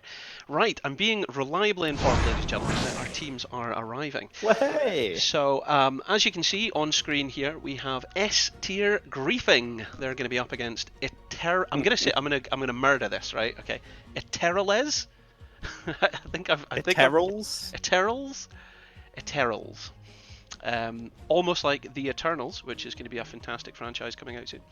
And hopefully. Oh, I'm so excited. And have you seen the pictures of the guy from Silicon Valley that's going to be in it? Yes. Unbelievable. Really cool. I mean, that guy, when he was in Silicon Valley, like, you wouldn't have looked twice at him. He was just like a random guy. And the Marvel superhero exercise regime or whatever just transformed him. Totally different guy. They keep doing it. They keep doing it with people who just... I mean, let's be honest, Chris Hemsworth was a comedy rom-com guy until they gave him Thor.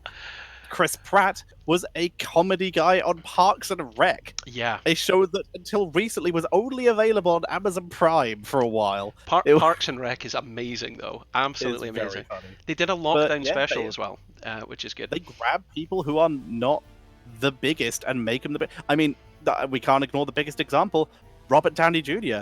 He just come out of rehab and got himself back into acting. It was one of his first real gigs after coming out and rehabilitating himself into a non-terrible drug addict, apparently thanks to Burger King. But he came back and got in Iron Man and suddenly one of the highest paid actors in the world. Absolutely massive. Right, I'm just trying to get my map bans out here because I'm trying to figure out who's who. So it would appear Sky Temple has been banned by S tier griefing, and Battlefield of Eternity has been banned by Eterals. What else have we got? Alterac and Infernal Shrines were the last two bans. Okay. So we need our first map pick. And then we can, and hopefully they'll post in the chat to get us in.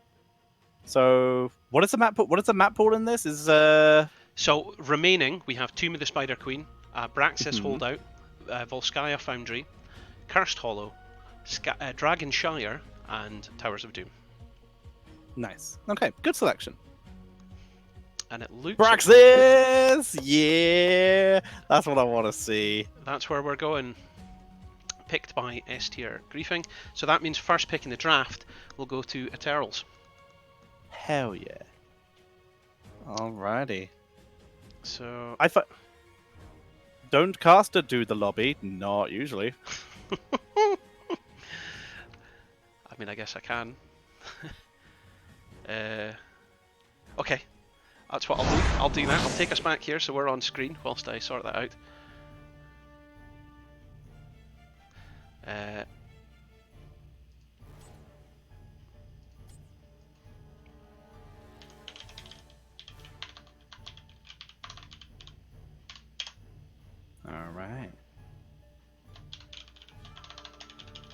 Cursed Hollow. Sorry, I'm being quiet whilst I do this. Oh my gosh, I've just done it wrong as well. Good. Oh no, you have to do lobby link. They used to allow lobby, but I don't know why they changed it. What? No. Oh, I guess it's the rounded brackets then. Oh, I can't believe I've been. You've been bamboozled. No, not those rounded brackets. The ones with the dot, the ones with the point. Oh, this is so. Oh no. Hang on. Oh, can you use foot backslash? Nope.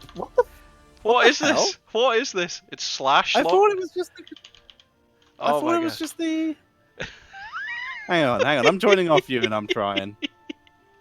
I'm joining off. Welcome to. Oh my gosh. You don't have a lobby up, you fool. Oh wait, what? I was in it, wasn't I? Oh my god. You're not anymore. Have another go, lad. What? No, but you do 2 different brackets. Yes, there we go. Yay! Mission accomplished. 9 times the charm. I instantly just got about 20 whispers. As soon as the lobby link went out, I got about 20 whispers from everybody going. This is how, after, I'd like to point out, somewhere in the region of 7,500 games of Heroes of the Storm, I still incorrectly don't know the syntax for a lobby link. It's because I never need to do it. I mean, when we're doing Premiership gaming series and things, there's an admin that takes care of all this for you. So, Jedi Potato. Oh, Jedi Potato. Quality name. Okay, so. Oh my god. Let me just confirm. How do I? Okay, to confirm. This name's literally cheater. S tier on the left. Literally, the magic of production ruined. It's always hard, dude. Oh my gosh, it's never. Do you remember? I don't know if you ever saw this, Tetcher, but Quacknix went for his first try at casting after he left the HGC, and his doorbell rang. He fell over his chair. He was on the wrong scene for like 20 minutes, missed a whole game. There was like so many things, and then I remember him at the end, like holding his head in his hands, going, "It wasn't supposed to be like this." and I was sitting there laughing, going, "Ha ha ha ha ha!" You know the drama. How difficult it is. Absolutely, no, absolutely. I can't emphasize enough the drama of this. But I've got a lot of time for Quacknix. What a guy! He's really cool. He's brilliant. He's always taken time out to participate with the community, speak to other players, and be cool. And when at the HGC events, he would always come out and speak to the crowd and stuff as well, which was cool. Yeah. And I remember one time he came out with bananas for the rest of his team because, I mean, more than anyone else, just how hard it is. As a quick point while we're talking, you are currently lobby host. You're the only person who can move players around. Oh.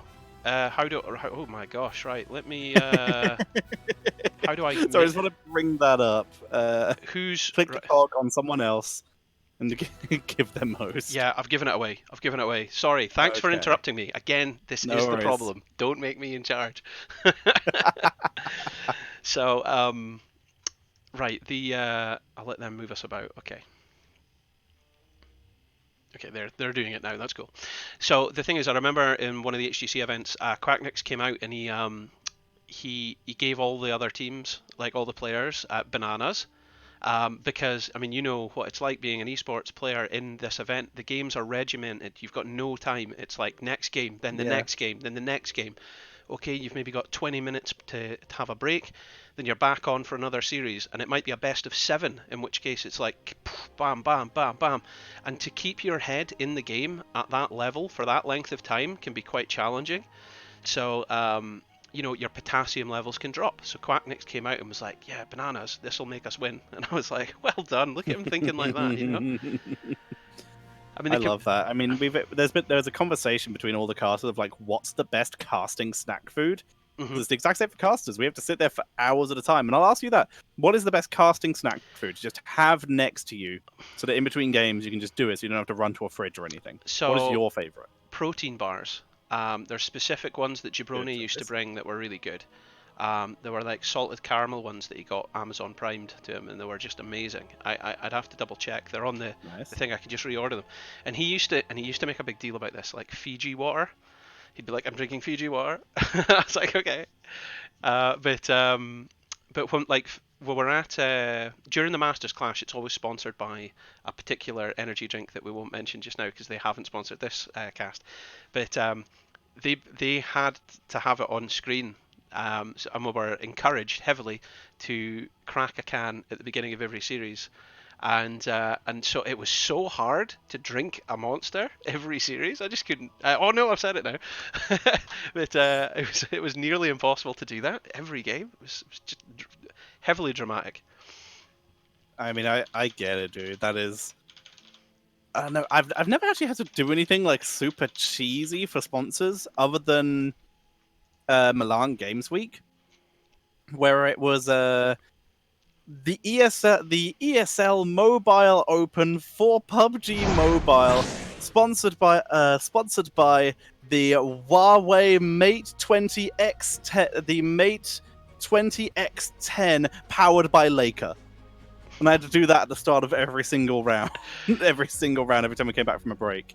There was I'm trying to remember now exactly how it is, but the IEM Katowice, they had like this big spiel that they had to say about Intel's 8th generation of processors. Yeah. And it was really long, and I always thought at the time, wow, that's not easy. Okay, so we're just waiting for our teams now to start, by the way. We have got everybody lined up. And just for a bit of background for players that might be watching just now, what we're talking about here is essentially diamond players, all diamond players. So there might be a few masters scattered amongst this, but for the most part, it's not the GM level. Division 2 isn't grandmasters, but it's like masters diamond, high diamond. So that's kind of the level we're looking at here. So we'll see some good play, we'll see some meta picks, but will we see Zul make it through the draft? That's the question. It is a very good question. We're at that level where maybe he's not going to be as value as we head into Brax's holdout. It's going to be which team's which side? Sorry. S tier griefing are on the left. Nice, and that means on the right, it is going to be loaded up so I can get it. It's Turtles. As their Turtles are going to have the first pick and first ban. Okay, I've just started the contest there for you, the viewer at home. So if you think on the left, S tier griefing are going to come out swinging in game number 1 and win that, then you want to type into the Twitch chat now, !bet space A space the amount of points that you would like to bet. However, if you think on the right, Turtles are going to win, it's !bet space B space the amount of points you want to bet. There we go. So I'm gonna throw down 1,000 points. Just to get things moving. Nice. Feels good. So Rexar. Rexar's our first ban. Ansel. Bye. There's standard stuff. See, Rexar's a bit more of a normal ban at the higher levels. He's a little harder to deal with. He was definitely, during the Don't Panic Cup, he was picked almost every game. Just the sheer laning potential he offered was very hard to deal with. And I can understand why at the Diamond Plat Master levels we're going to be playing at here, you could see him getting removed. He is very hard to deal with. So he's got a win rate of 63% as of last season. Not bad. There goes Deathwing. Standard stuff. Deathwing both those banned. high tier heroes. Well, you see, now, Deathwing's got an incredible push potential on this map, and he also defends very well. Braxis is one of his most powerful maps, for sure. It really is. He's able to get incredible value. Another Chromie ban. Again, Chromie, one of those heroes who's sort of there. Not really a huge push potential, but does have incredible value when it comes to just the sheer damage output and poke potential. We're going to see Anna picked up first. We're not seeing the Rhaegar, so we're definitely out of the realms of normality here as we see Malfurion and Reyna. Out of the realms of normality. That's it. We're not going to see that Bloodlust. To be fair, that Bloodlust was disgusting last series. Just absolutely Turns disgusting. out it's good. Who knew? Turns out most pro players, but now Division 1. That's it. That's it. See, now I don't know some of these players' names. I think some of the people in the Twitch chat will be able to give us a bit more information. But I suspect the Chromie ban is probably a respect ban out of a particular player. That's my instinct on this. I think there's a good chance you are right, as we're seeing Heimdall picking up the Mal'Ganis and Greymane coming in as well. Greymane Ana, it's a composition that isn't the most normal, but still works effectively. Now, I'm going to say something. I want to ask you what the delay on the stream is like very quickly. I think it's like 30 seconds, maybe. Cool. Then I'm going to wait for a second before I give my next point. Okay. We can see Gul'dan banned away. In case we get stream sniping. Just in case. Mm-hmm, mm-hmm. It shouldn't matter too much. It doesn't matter in-game especially, but it shouldn't matter too much. But there's something about this draft that I want to bring up the point after we see ST Briefing make their next two picks. Okay. Yeah, okay. Final ban. It is ETC. Okay, so that lowers the potential of what I was thinking of seeing. Okay. What do we see with this Malfurion and Reyna? We still need a big old front line. Johanna's still available. I think that would be a very safe choice versus Greymane. I would say you're probably open now with the delay to make your prediction. Okay. If it's they have a pretty reasonable choke icon. Oh, that would be delicious. I'd love to see that. Most nutritious. Could still happen. Nutritious. Oh no, it's not. Oh yeah, it's very unlikely now with Vala being taken away. That percentage damage from Manticore would be a little rough. If they'd gone for like a mage or something, I could have absolutely seen Cho'Gall sneaking in here because the Cho'Gall Ana composition is really strong. Instead though, it's Kel through freaking Zard. Carol Baskin. Oh, brilliant. Okay, KTZ could be quite entertaining against a Reyna and Vala. Murloc Croquette is going to have to watch himself. Sonya for their solo lane. So, who is the solo lane? We're about to now see who's going to be against Sonya. Let's see. Someone who rolls into Sonya. A Malthael can hold well enough. They have actually very low crowd control. Mal'Ganis and Sonya combined, it's all a lot of like mini disruptions. So if Johanna on the board, I think Blaze, you don't actually have to win your solo lane to win team fights later on. So Blaze might be pretty reasonable here. They're just going to go Malthael and try and win the 1v1. Hello, Violet and Red in the Twitch chat there. Okay, so we've got to pick between these two drafts. Who you picking, Tetch? Who you picking? Who you backing? Weirdly enough, Malthael is going to have a very fun time this match, but I'm a little concerned at the lack of a cleanse outside of Nature's Cure, which will block stuns, but it won't block roots.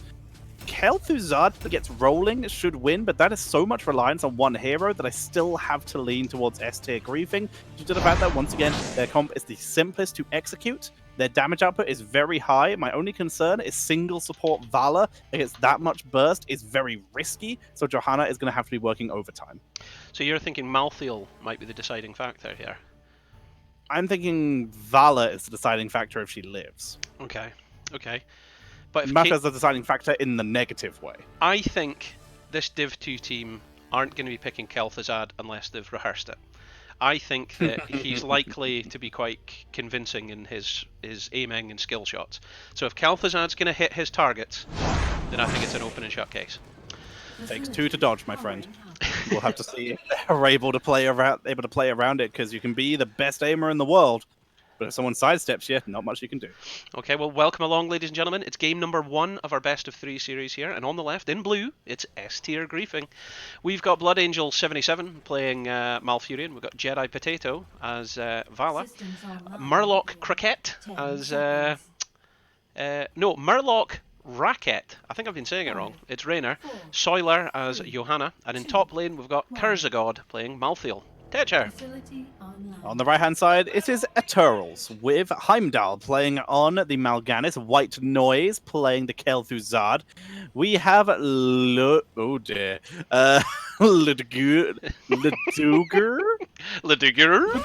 And it's going to be playing.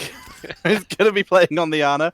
We have Cheetah on the Grey main and chilling in top lane on that Sonya. It's going to be Risk. Why can't they all be that easy? That's a much nicer name for sure.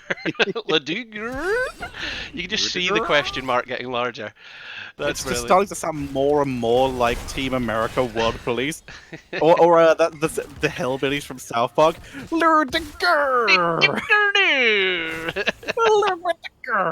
They broke his jaw. They took his dog.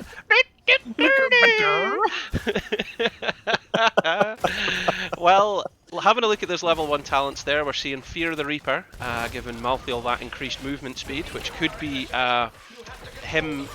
I mean, he's going to be in top lane. He's not going to be leaving that lane. Potato! Potato! Hey, he called the whole thing off. He made it out.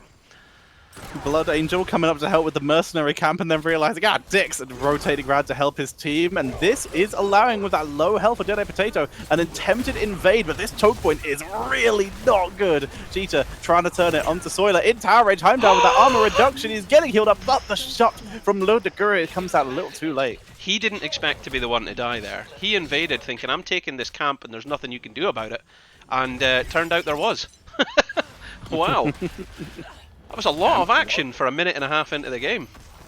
Really was. First blood is applied. Double channel now coming in for the side of S-tier griefing, and suddenly they are going to begin to pick up quite an early lead. And of course, second we start hitting that die alone, Malthael's going to have a very easy lane versus Sonya. And for now, Malthael can hold well enough as long as he lands that spear. And you can see Sonya getting absolutely bloody wrecked in top lane. Half health right now. Heimdall using his sleep to try and isolate his opponents. But I mean, Murloc Raquette is getting constant, consistent damage on Heimdall. He can't sit there with a sustained damage from Raynor.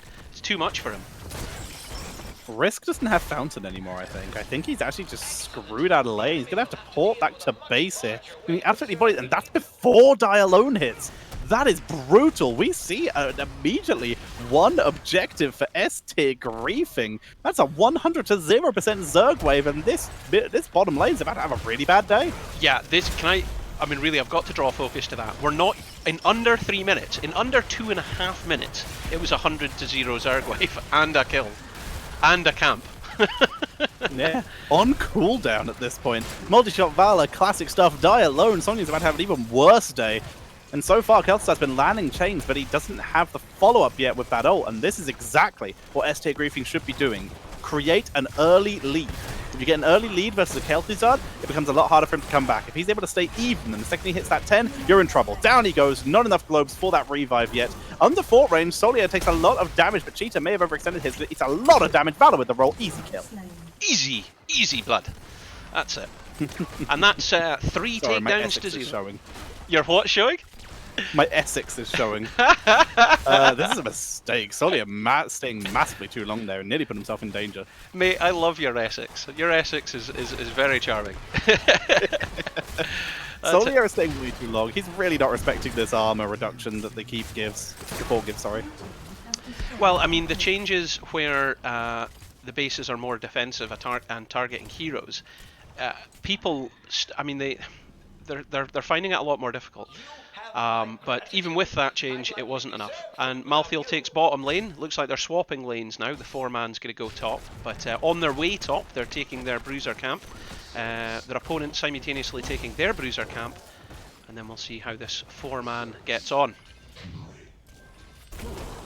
Full multi-shot continuing for Valor right now. We'll almost certainly see the cold touch. No, we don't! Touch of Death coming in here for Malthael. We're going to see them move in. Easy cap, stolen camp. This is just dominant positioning. Malthael heads bot. He has full freedom. He also very sensibly, if he was planning on doing this big split push style, he went with Fear the Reaper, as we already mentioned. Yep. That's going to give him a much better chance of escaping a gank than maybe the On a Pale Horse, which has been a little more common these days as seen. And he's not going for that full wombo combo by the looks of it, so does not need the extra dive range. I mean, this is getting out of hand quite quickly. However, I still back White Noise. Once he's got his level 10, he's got that combo up, and there's a lot of squishies for it to work with. I mean, Raynor, Malfurion, Vala, he hits any of them, they're going down. Chance is there. Chance is there. Oh, Nature's Cure does remove roots. It was silences I was thinking of. My mistake. So Malfurion is going to have to be really on point with Nature's Cure to give people the best chance possible of surviving this. Also, speaking of weird things, Zealous Glare for Johanna, a talent that the best thing I can say about it is exists. Okay. Well, listen, hey, everything's meta if the players are picking it. That's true. That is true. Cheetah being forced to back up here will survive. No root coming out from White Noise, who has gone for the beautiful talent Chilling Touch. It's not the meta, but it is fun. I mean, do you know what? Like, the thing is, this team's winning quite decisively, so it works. It's working for them. That's 2-level lead. 2-level lead here.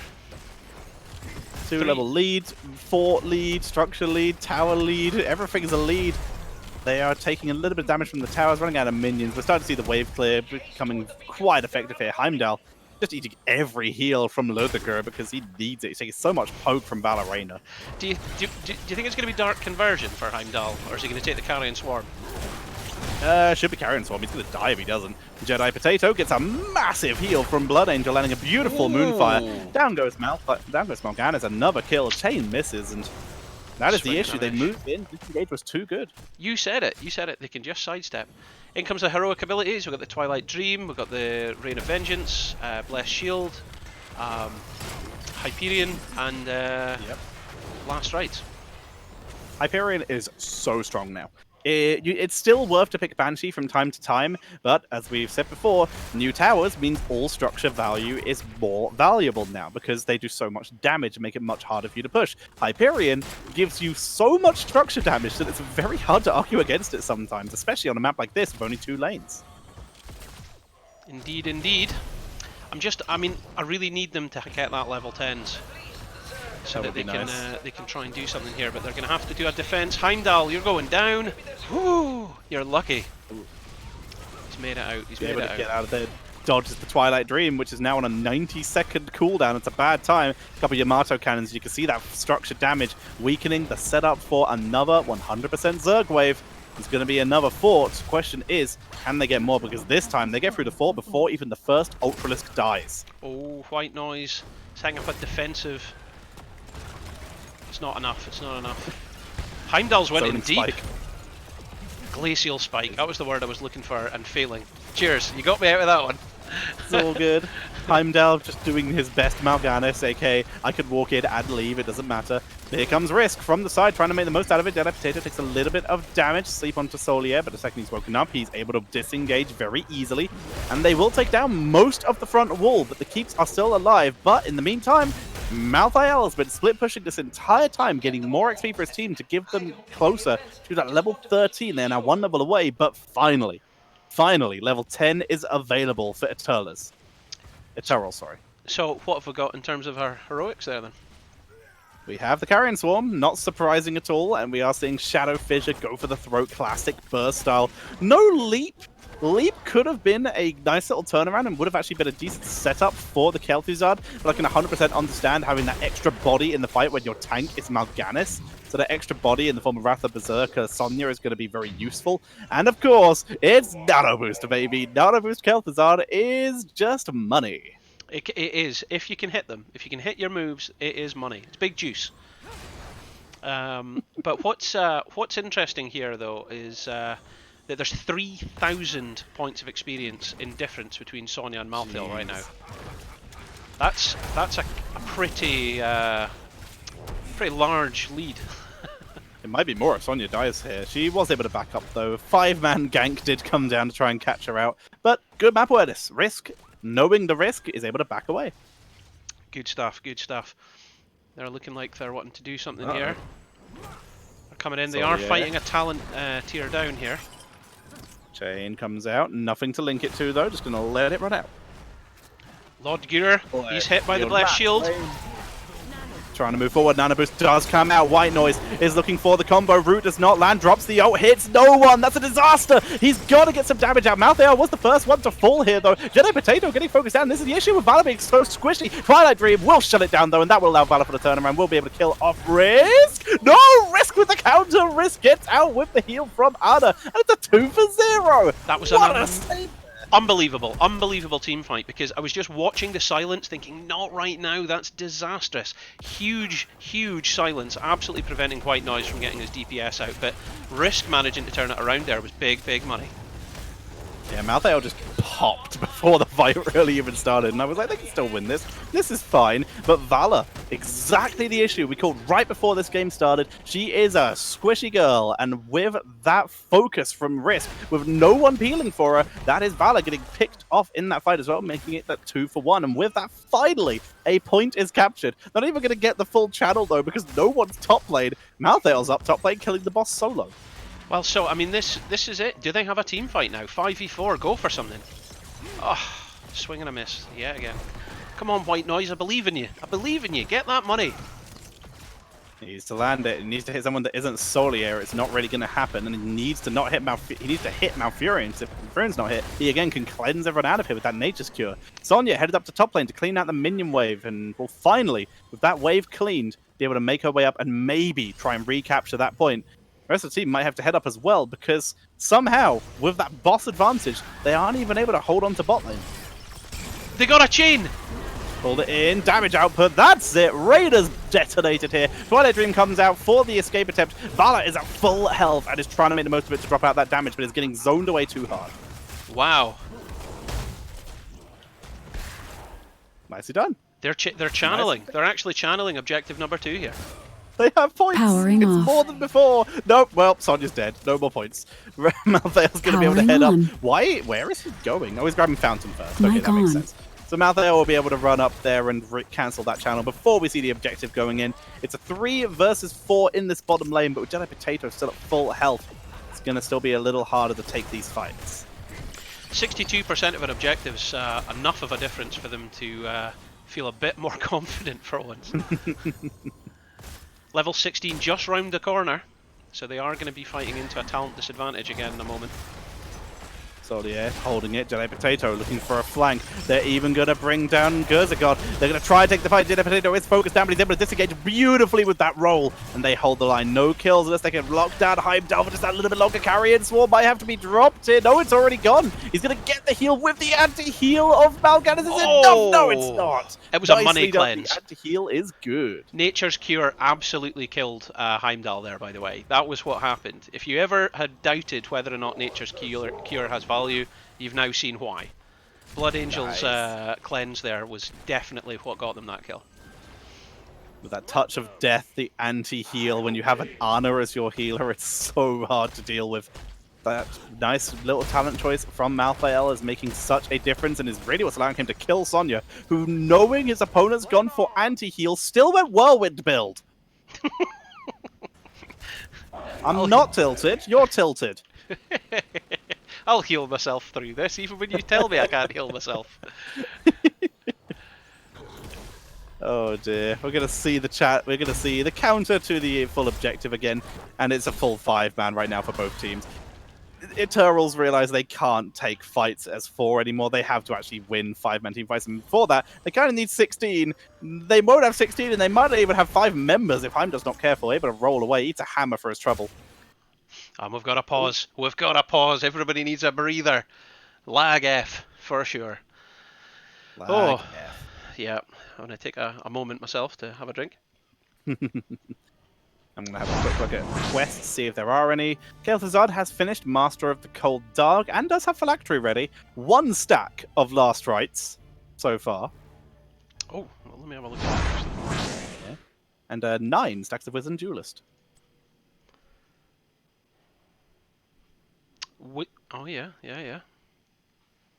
Which I'm still convinced is Wizened. Wizened? Yes. Wizened Duelist. Yeah, I would agree with that. That's in the same way that I call it Cursed Hollow. And yes, because that's how it's pronounced. Yeah, and in the same way I call it Blessed Shield.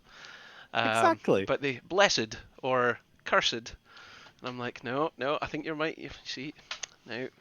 I feel Americans, like yo. Americans, yo. But, I mean, the worst one for me is not so much a pronunciation difference, but the fact it is Volskaya Foundry, and yet the map announcer says Volskaya Industries. Oh, well, not even so much that, right? If we're right, hang on, I'll take us back to this main screen so we can talk about this for a sec. If we're going down that road, right? Jabroni pointed this out to me, and since he's pointed it out, it's effectively ruined that map for me, right? The whole lore of Volskaya Foundry is that it's a testing facility, right? And it's a specific testing facility for the Triglav Protector, which is a weapon. Testing and creation. So, well, they keep going on about we're going to test the Triglav Protector, right? But everything that's on the map, it doesn't have any effect to the Triglav. Like, the conveyor belts are completely meaningless to the Triglav. Like, you can walk straight over them. So, everything on the map...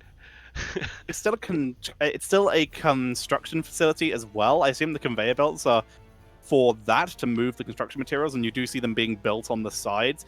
So what I'm assuming is they just use the office floor, basically. It would be... That's all I can think of. It would be like building Roombas for war and have them fight on the bottom of the Amazon warehouse. That's kind of what it's like to me. Yeah, so when folk are trying to go like next door for their lunch and stuff, they have to walk past the lethal testing facility of of your weaponized Roombas. Oh my. Oh man. Next map confirmed. See, now the problem is I can't message the players to say what's going on. Yeah, they didn't ref us.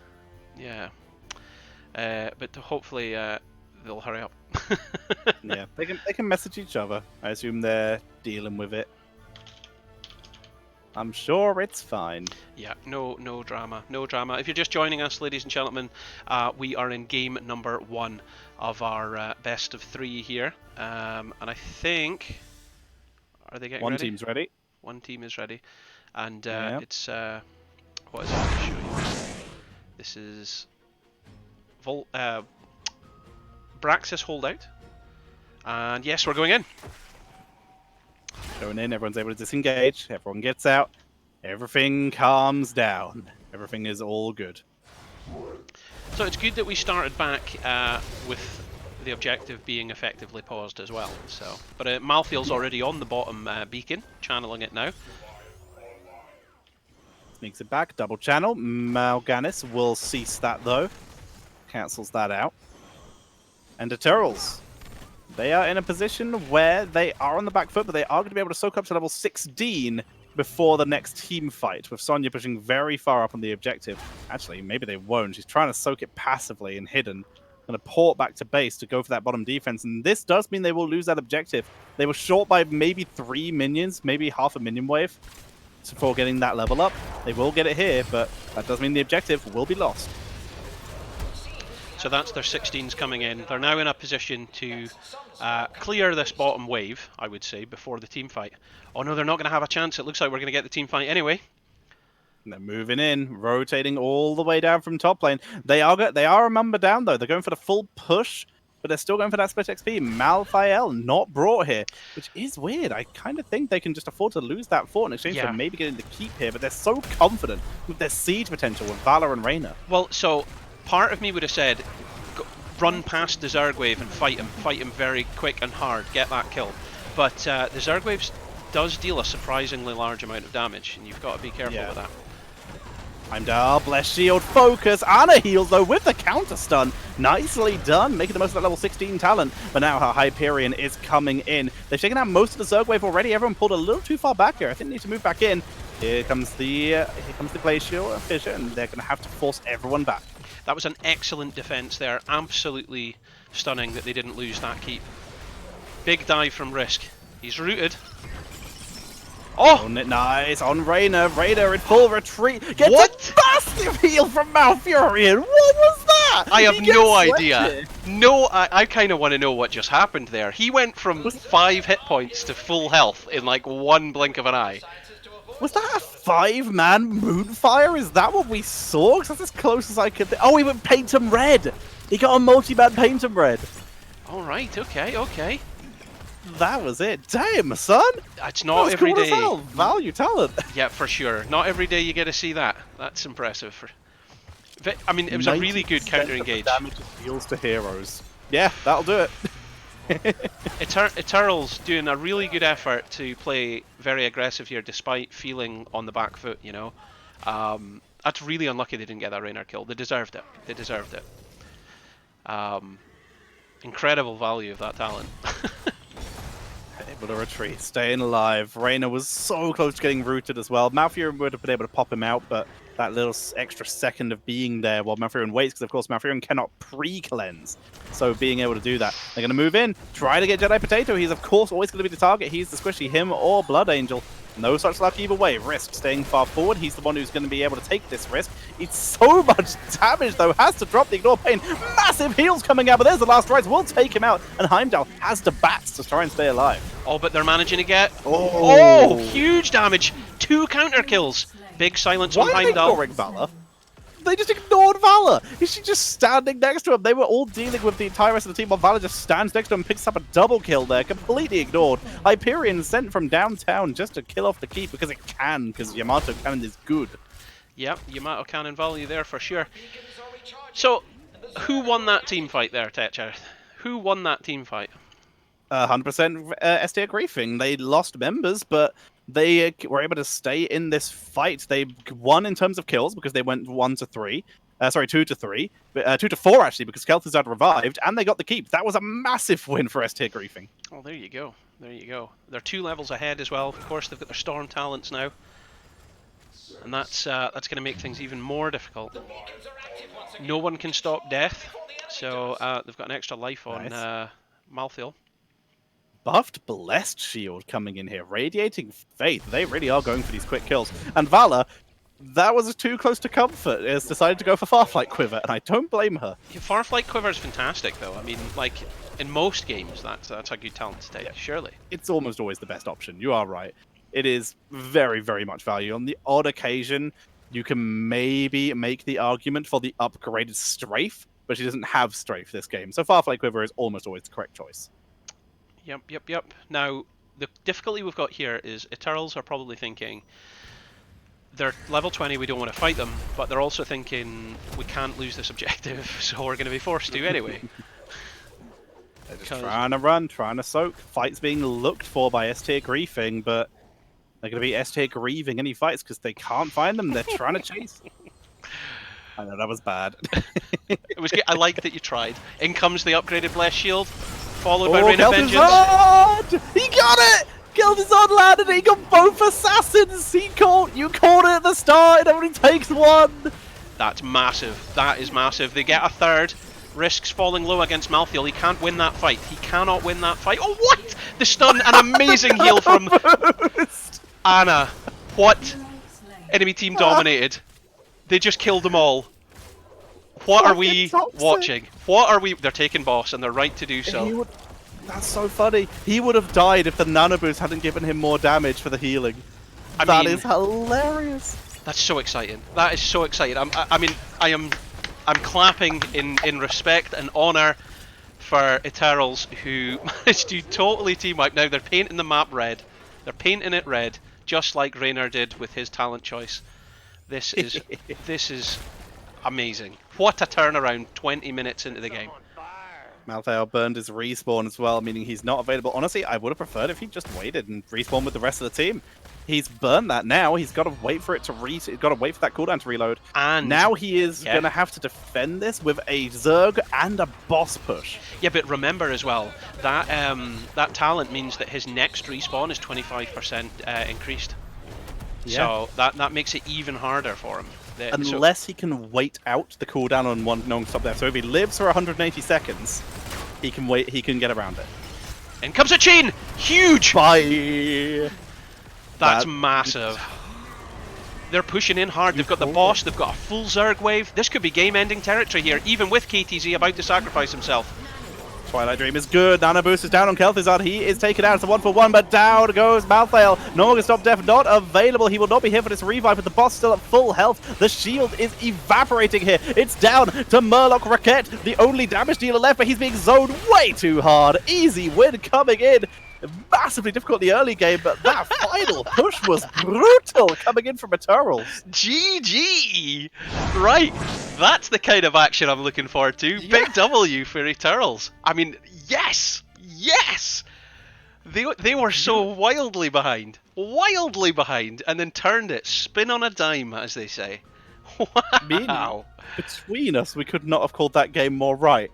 Yep. Valor was struggling in the early game because of the solo support. Their composition was significantly better during the mid game, and then all it took was for Kel'Thuzad to start landing shots to win the game. So between the two of us, we called this game 100% before it even happened. I said late game. I said once he gets level 10, Kel'Thuzad, he can turn this. It only takes one, and wow, when it counted, it came in. Absolute massive plays there by them.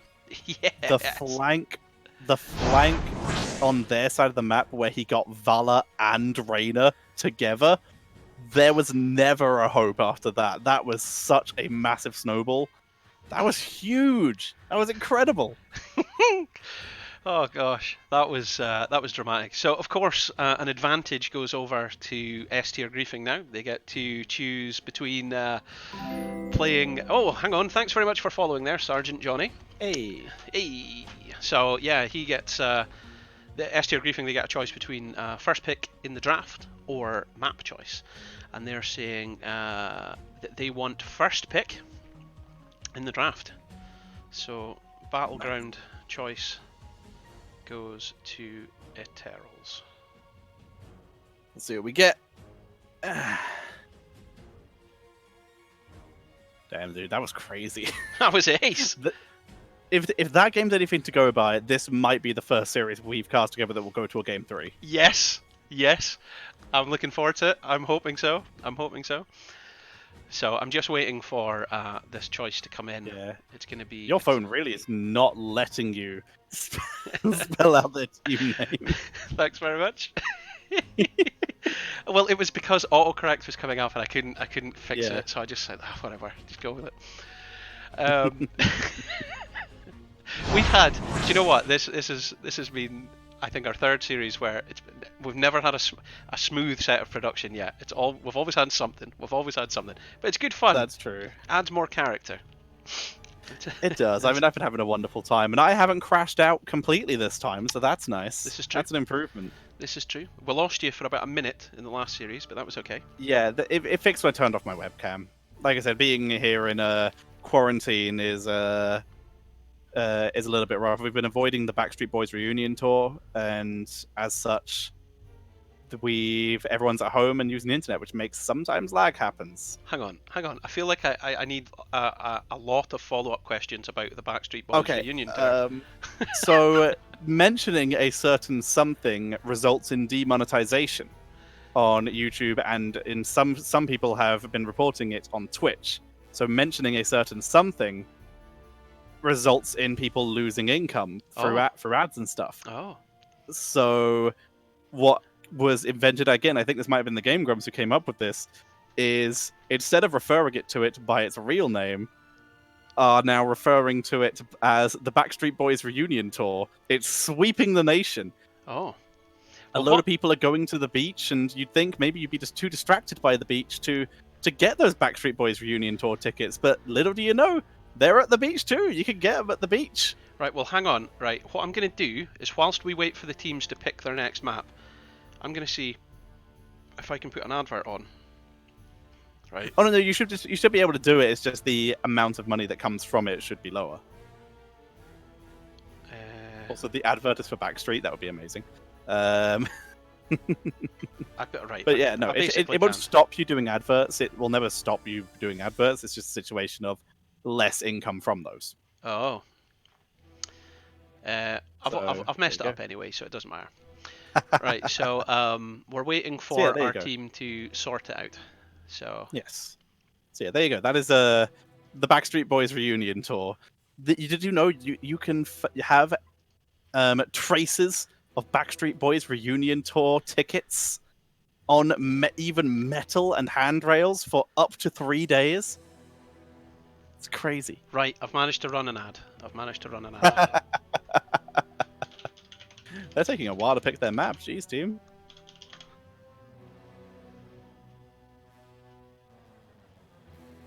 Nice. Team.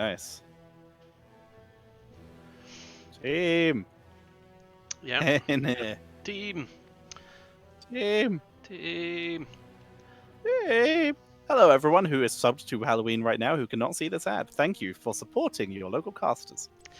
Yes, I need more of that sort of stuff. I never say these things. Ludger. Towers of Doom. Nice. There we go.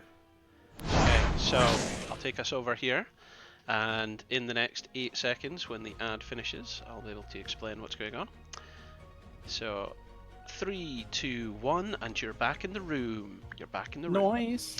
All right. So where are we going, Tetch? What's the map? We are heading to Towers of Doom, which I have attempted to set up a draft. Ah, shit! I did it wrong this time. Yes! Oh, that Hit makes me so happy. That makes me so happy. / lobby is what I did. Oh, yeah, that works too. Just / lobby or / lobby link? I think I did lobby link, I'm not sure. So, our Thurlaloo said, I'm not a sub, and I didn't see any adverts. So did the advert not work? I did a run 60-second ad break. No, what he's saying is he uses ad block, like someone who doesn't want to support their content creators. Oh. You can whitelist individual creators on your ad block, my friend. Oh, yeah. So you can... Don't believe new dots!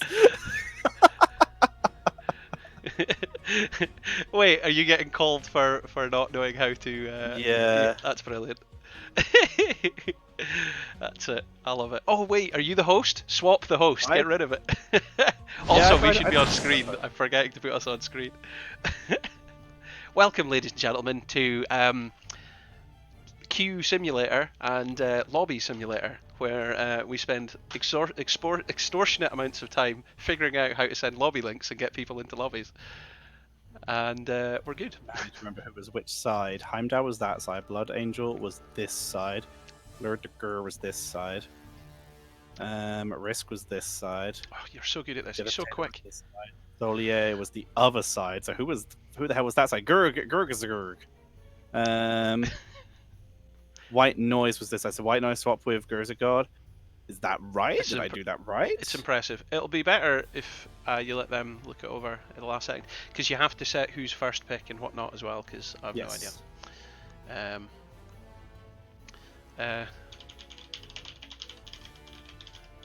Lobby mode, tournament draft, game privacy, match history, team 1. Yes. Okay. Okay. Rounds. So what I want to bring up as well is, whilst this is getting sorted, I'm going to bring up a statistic on Sonya. Because for the most part of that game, I felt she was getting disastrously beaten in top lane. But then at the end, she spun it quite quickly, being able to zone out the team quite well. She got the shield, and that's the really big deal. She was no longer concerned by the anti-heals. I mean, you pointed out she could have been built separately, or at least differently, and it would have maybe made a difference. Yes. Oh, have I issued points? I have. Right, okay, so... Right. Towers of Doom. Well, we have the 20 seconds it takes for the game to load, but I've hit the ready button. There we go. We're heading into Towers of Doom for game number 2 of our best of 3 series here in Heroes Lounge Division 2. Okay, and as you can see in the Twitch chat there, ladies and gentlemen, the contest is now live. So if you think the S tier griefing, who are indeed griefing us, are about to win game number 2 and take us into... you had it the wrong way around on who was first? Is that what happened? Nope, I don't think so. Okay, everyone is leaving. What's happening there then? Okay. Team! Alright, okay, give us 2 minutes. We'll just take a quick break whilst we sort this out. Oh no, they're coming back, are they? Ah, they're coming back. We're all right. We're grand. What happened? Something obviously happened. What happened?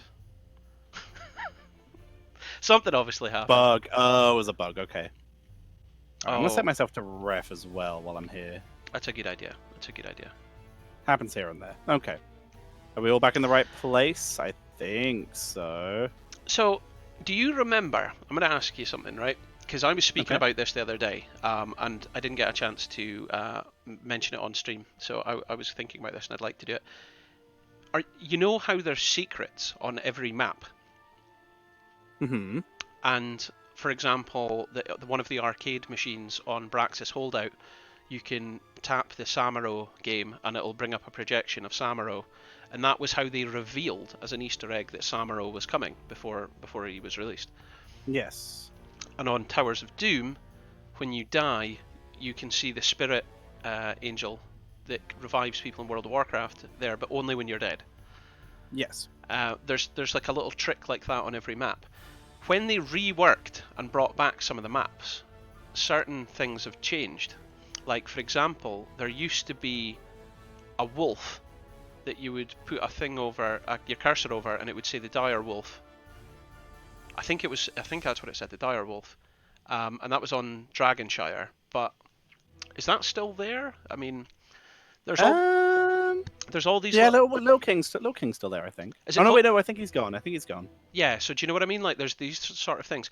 Now, they used to have these in the main menu as well. As every kind of second screen would come out on the main menu with a new hero. Yeah, they got rid of that one a long time ago. And they used to be amazing. I used to really love them. Yeah, they were really fun. Okay, and that's me padded just enough, and we'll take you into the draft. Hey! While I fix the lobby, hooray. There we go. Welcome along, ladies and gentlemen. No DCs, please. No bugs. No bugs, no DCs. Contest is open. Yet again, on the left-hand side, exclamation mark, bet space A space the amount of points. Right is bet space B space the amount of points. You got it. You know the drill. No! Oh, come on. Oh, come on. Come on. Right. What is the bug? Someone else make. So yeah, someone else needs to make now. This is silly. I don't know what's. I mean, they're saying there's a bug. What is the bug? It's been in for a while. Just sometimes the lobby it's literally just a game fails to load because Heroes is a ready for release game, and it just kicks people out. So someone else needs to make the lobby. It's because I made the lobby. Once the lobby's broken, there's a chance it will work, but if it bugs twice, it is a dead lobby and you have to remake. Okay. All right. So someone else needs to make it. Hopefully a player will pick it up. Okay, so we're just waiting for them to do that. And that's great. That's great. Woohoo. Yep. That's Technical issues. That was my technical issues dance that I just did there. And we have a lobby. That's us. Bam. Bam. Towers of Doom. Yep. That's the map. So warm. Is it so? I've got a little fan here. Like. Bzzz. I can't look. I can't see you. Oh. Well, you can. Yeah, that's right. I get to watch you. Your camera's on obs. I get to watch you the whole game, and you don't get to see me. All right. How warm is it over there? I'm looking up the temperature here. I'll ask Alexa. Alexa, how warm is it today? You can expect a high of 9 degrees Celsius. 9 Celsius? What are you? It is 34. Wow. Now that's a difference. It is. Hang on, show in Fahrenheit means it's only 94 Fahrenheit, so it's not so bad. 94 Fahrenheit. I don't understand. It was over Fahrenheit. 100 yesterday. Fahrenheit just no one melts my understands head. Fahrenheit. It's stupid. I think I remember seeing I don't remember what it was. I don't remember who wrote it, but it was a rundown of the units of temperature, and it was if you are at 0 degrees Celsius, you're cold. If you're at 100 degrees Celsius, you're dead. If you are at 0 degrees Fahrenheit, you're dead. If you're at 100 degrees Fahrenheit, you're warm. If you're at 0 degrees Kelvin, dead. 100 degrees Kelvin, super dead. Well, I saw, interestingly, a graph that said countries that use Celsius, countries that use Fahrenheit, and it was the whole world uses Celsius, and then just America, Fahrenheit. Yeah. I mean, it's the same with, just the metric system in general, metric and imperial systems. There are very few countries that use the wrong one. And now I've baited the chat. Well, yeah, so metric and imperial is a different thing, because I find that, like, if someone said, like, any sort of distance outside of roads, I would use millimeters, centimeters, and kilometers kind of thing, right? However, if it's, I am in this city, and that city is how far away, I would say it's 25 miles. I wouldn't use Not kilometers. And if I'm using speed, I would have to use miles per hour. It's weird because I use meters for most things, but I only know my height in feet. Yeah. Or weight, I use stones and pounds. Again, agreed. Instead of kilograms, which it makes significantly more sense. I also, to be fair, I've been leaning more towards that method because of Dungeons and Dragons, because it's the one they use. I'm laughing because this is what our stream has descended into. We're going over imperial and metric differences. It happens. We have an hour. There's only 2 minutes left on the bets, by the way. There's no bets in just now, so I think what I'm going to do is I'm going to close this one and open it again once we get into the draft, because it's unfair for you to bet not knowing what the draft is. So I've closed the betting and it'll open again in a minute. But yeah, like metric and imperial differences. The one that I find interesting, as I say, is weight. That is one that because like if I'm actually weighing like anything, any material, I would probably go in like tons, if you know what I mean. But I wouldn't use pounds and stone. Which is super weird. Also, why are they named that? Because for starters, there's 2 types of ton, which makes it even more confusing. There are 2 types of ton, both of them are different weights. There is... And then we have a gram. It's a word that has been made up to say a weight. And then a kilogram is a thousandth of a gram.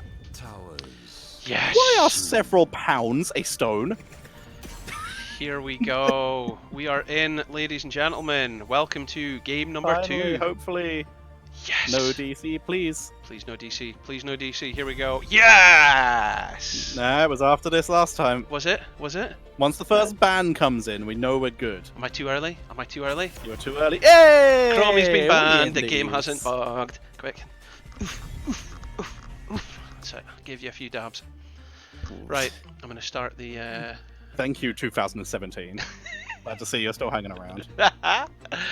All right, the contest now open. I'm not going to do it again, but the team on the left are A, and the team on the left are B. Figure it out. Just have a few goes at trying to figure it out. And Oh dear. there we go. There we go. Unsurprising, Zul'ban once again. We'll probably see Deathwing banned out. If I had to guess, probably by Eterols, because it's good. And you really want to force it if you're S tier griefing, because if not, you just get it. They're going to ban out Anna because it was a bad time. Very sensible. And there goes the Deathwing. No surprises here. Now we'll probably see something like Greymane, Malfurion. Rain is an interesting one, but not too out of the realms of normality to be acceptable. So I've just tried to put a bet in myself. It hasn't appeared. So I'm beginning to say... Oh no, it did. It's just I'm not getting notifications in the Twitch chat. That is a bursty comp. Li Ming Greymane as the opener for Eterols. Into that Rainer, going in for this all burst style. Immediately we see Rhaegar, who does have a little bit of burst protection himself, and if not, the ability to run down Li Ming and Greymane with Bloodlust is, for starters, funny, and for second, effective.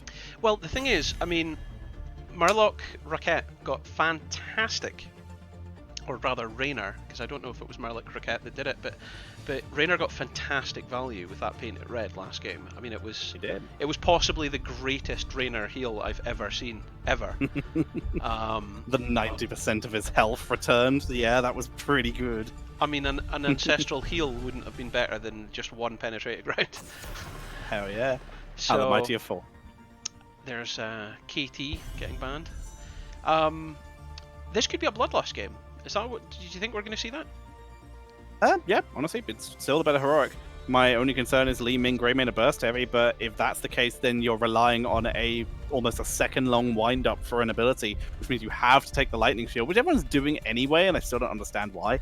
But it's possible they do that. I wouldn't hate them to run a second pseudo healer, so maybe something along the lines of, if they hadn't already picked Johanna, I'd say Zarya, but I don't know, if something that could fill that gap that could be just a little bit of extra stay. Maybe ETC off lane with a prog rock just for a little bit more zoning potential. It's not good, but it's potentially value. Now, in comes Lucio, and there's ETC, Ooh, ETE. Well, my idea's out the question. They have even more burst now. Cool to see. Yeah, I kind of wish they had... I mean, Johanna's too good to pass up, but they could have really gotten a pretty reasonable Zarya Garrosh composition if they'd waited it out, but they would have missed out on Rhaegar or Johanna or something like that, which is why a Reyna first pick is still a little confusing to me. There's Vala, there's Leoric.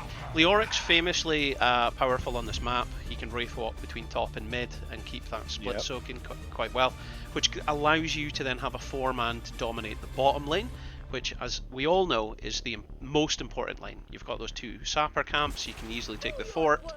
It really creates a lot of pressure. So I think that's probably, out of the 2 compositions at the moment, I think that's probably the better, because it's probably easier to operate. However, we have tonight seen a lot of good play out of Yrel. I know that was the previous team, but Yrel's flanking ability is quite impressive. So I think I'm probably still going to stick with S tier griefing on this round. What do you think, Tetcher? For the second time today, I am finding myself in a concerned position where we have a solo, a Vala with 1 support on the team. However, this is a significantly better Bloodlust composition than we have seen all day, I think. And being able to do that, to rush into that, could get value. ETC is actually a classic counter to a Bloodlust composition because they run at you and you hit R. It even saves you with engage and you can lock people down.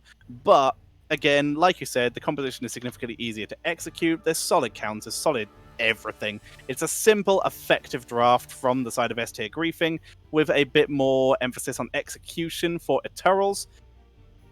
I'm just concerned again about that Valor, but I think if they play positioning like last game, where Jedi Potato's positioning was really, really good in the late game, they should be fine. Okay, welcome along, ladies and gentlemen. This is game number 2 of our best of 3 series here. And on the left in blue, it's S tier griefing. We've got Blood Angel 77th version playing Rhaegar. We've got Jedi Potato playing Vala, Soiler as Johanna. We've got Murloc Raquette as Raynor, and who could forget Kurzagod playing Leoric.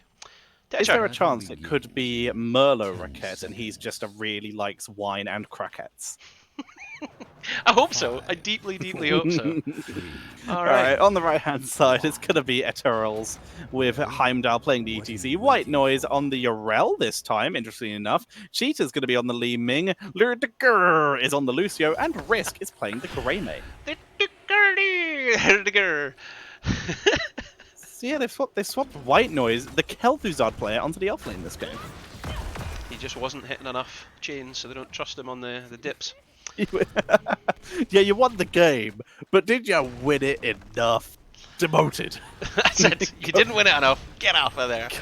Go enjoy your PvE. That's it. So, hey, interestingly, looking at that level 1, we're seeing Aether Walker for Ming. No power hungry Ming and no force armor. She's going Aether Walker.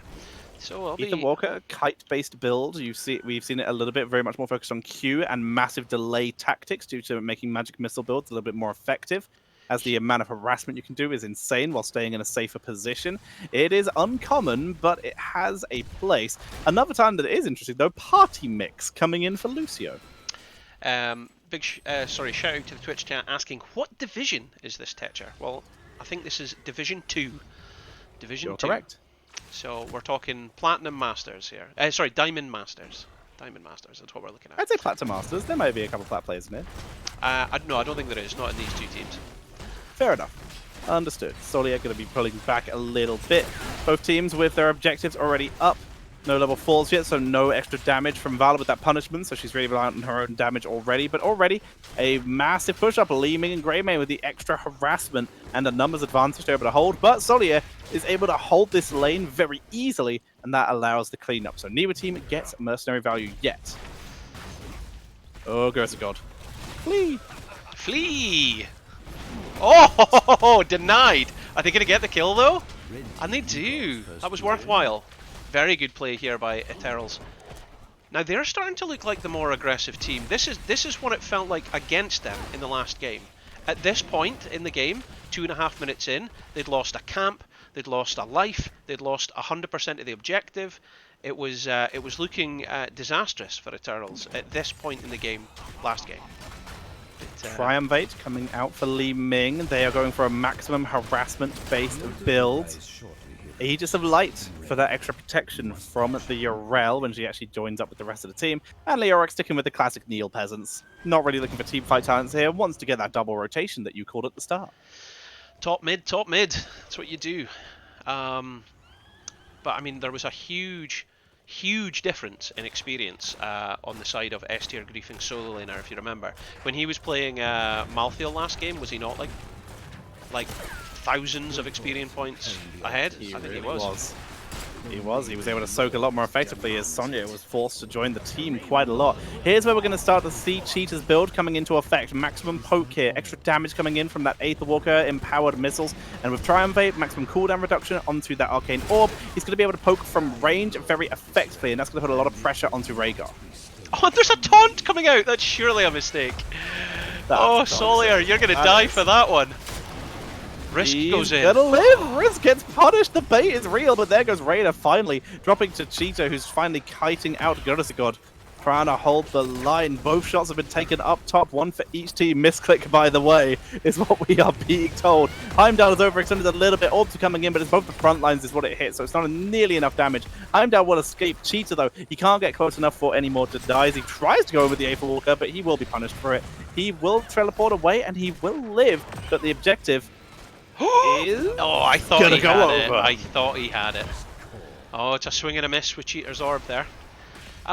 Yeah, no, I mean, I think in terms of the rules, it is allowed to taunt your enemy, but that would have been horrible if you taunted him and it kept you in position so long that you got killed. So the rules just a shit plan. It's a really bad plan. I'll stand still. Hello, Heroes Lounge, by the way. Thank you very much for the raid, bringing everyone over here. We are currently in Division 2 S-tier griefing versus Eternals. Thanks, Tetcher. You're keeping an eye on things better than I am. I love it. Calamity for Li Ming, immediately being used. Valor is popped like a balloon, and a hammer on. It's full burst, all in here. Burst, poke, harassment. They're trying to weaken everyone down for Li Ming to finish the job. So, I mean, this is a very different team we're watching here compared to the last game. They're feeling a lot more confident. They're looking a lot more effective. I mean, they are behind one altar, but they look very much in control of the map at the moment. So, and with that level 10 just around the corner for them as well, we'll see how the next couple of team fights go. Although you're fooling nobody there. We know you're in that bush. Everybody saw you go in there. It was telegraphed from outer space. Still gonna try and do it though. Did they overextend anyway? Jedi Potatoes being chased down. Good totem though. Valor stays a little bit too long. Just sidesteps the orb, but very nearly gets herself punished. Again, Jedi Potato. His flanks have been fantastic, but lane positioning might need to be a little safer. I think so. Next altar phase coming up in the bottom here. 5 seconds away. Level 10 coming out here. Bottom is the fight. Divide Steed, by the way, for Yorel. Here we go. Here we go. That 10's just around the corner. I mean, I would have thought they would have gave it, but it looks like they're wanting to contest. Oof, very close to the orb. They put up a token defense. Leoric split pushing. They were trying to delay for Leoric to get them the enough soak to get them to 10. Unable to do so. Getting zoned out too hard here. Leoric gets them some XP, which will get them close to that level 10 before they next have to fight. Leoric needs to be very careful when he soaks mid here. But they give it up when they knew they were in danger. So what are we looking at here in terms of the heroics, Tech? What was it? We're seeing pretty standard stuff here. It's Mosh Pit, it's the Cursed Bullets, try and deal with that Johanna pretty easily. Ardent Defender. There's nothing really out of the ordinary here. The only one that we could really see some variation on here, realistically in this game, is that Wave of Force maybe being replaced with Disintegrate, but Wave of Force against a Bloodlust composition gives that one extra chance to escape, which gives you a little bit more safety. I'm really looking forward to seeing how Bloodlust is deployed with this team here, because it's gonna be disgusting when it happens. I can't wait. I really can't wait. Heimdall will scout this, but it's too late. Solier zones well enough to prevent the camp from being stolen. That forces Heimdall to back up. Nicely done by Solier. And the top mid rotation, as you called before, is continuing to be classic solo lane in this new meta, which is not that interesting. It's plenty interesting. They're all tuned in here for the amazing entertainment of our esports here in Division 2. Well, everything else that's happening on the map is fun. It's just two ships passing in the night while they play Farmville in mid-top. Bot lane, that's where it's at. Bot lane is where it's at, I'll give you that, for sure. So, I mean, it's 32 to 32 in terms of hit points on core here.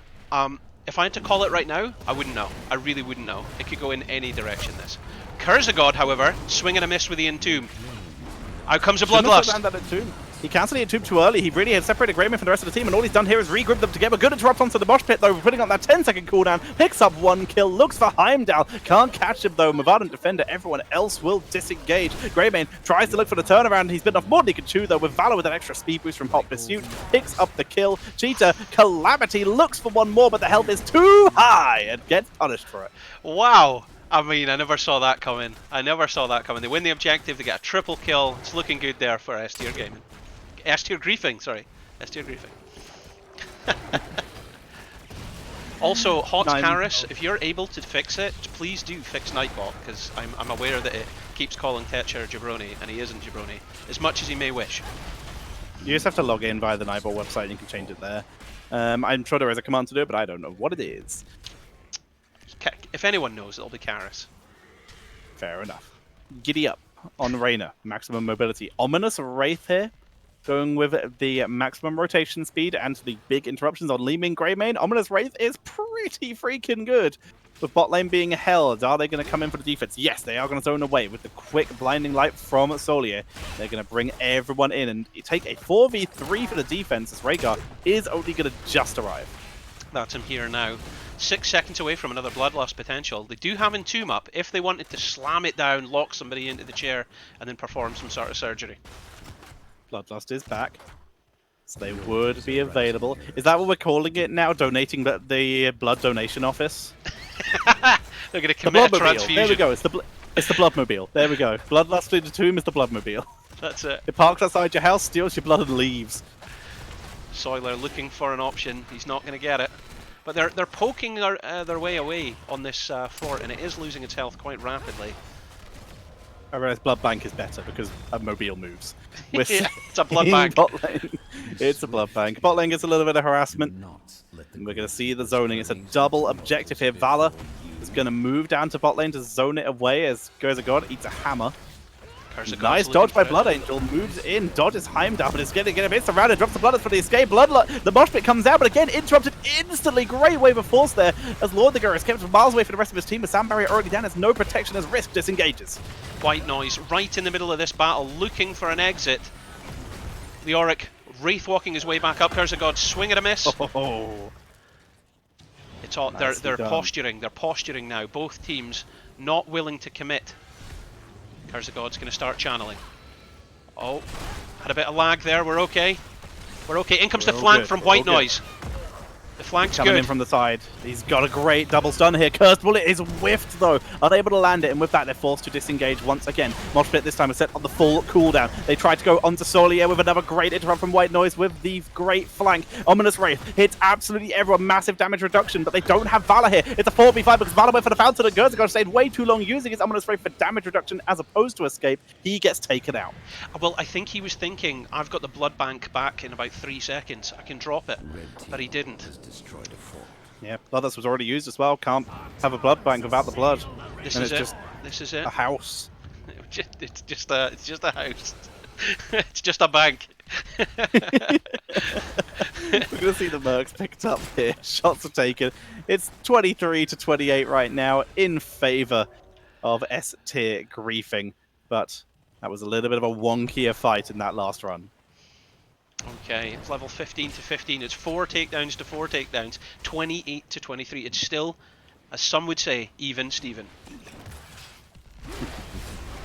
Mercenaries being blasted on both sides. Li Ming has gone full teleport build. This is level 16. Here comes the Blessed Shield. Will we even see Diamonds give for the escape here? Here's Sound Barrier trying to get ETC out of there, but there's too many body blocks, and with that speed boost, they're able to block him easily, and they take out Lucio on the exit as well. Nicely done, S-tier griefing with the Bloodlust picking up another double kill at the end there with the Hyperion as well. They're waiting for the next minion wave because they want that bottom bell tower back.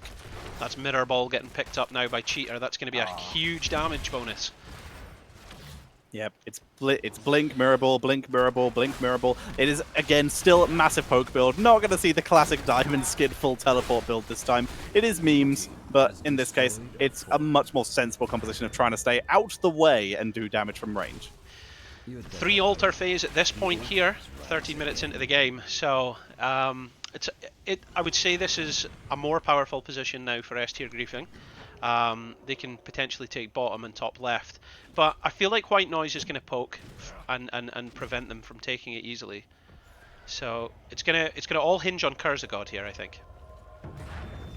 God has to channel this. He is, of course, going to get invaded. This is exactly what they should be doing. Bottom is where you would think the fight would go, but this is their best chance. If they can pick him up early, they can maybe grab the channel with the zone. That is a disastrous mosh pit, though. It will not be available for the rest of the fight, but with Li Ming here, they have a man advantage. Just Load the Girls being forced to back up as White Noise with the zone. Good orb from Li Ming, but not enough damage. No upgrades other than Triumphate. It's just cooldown reduction, but she is sieging away at Murloc Racket in the backline.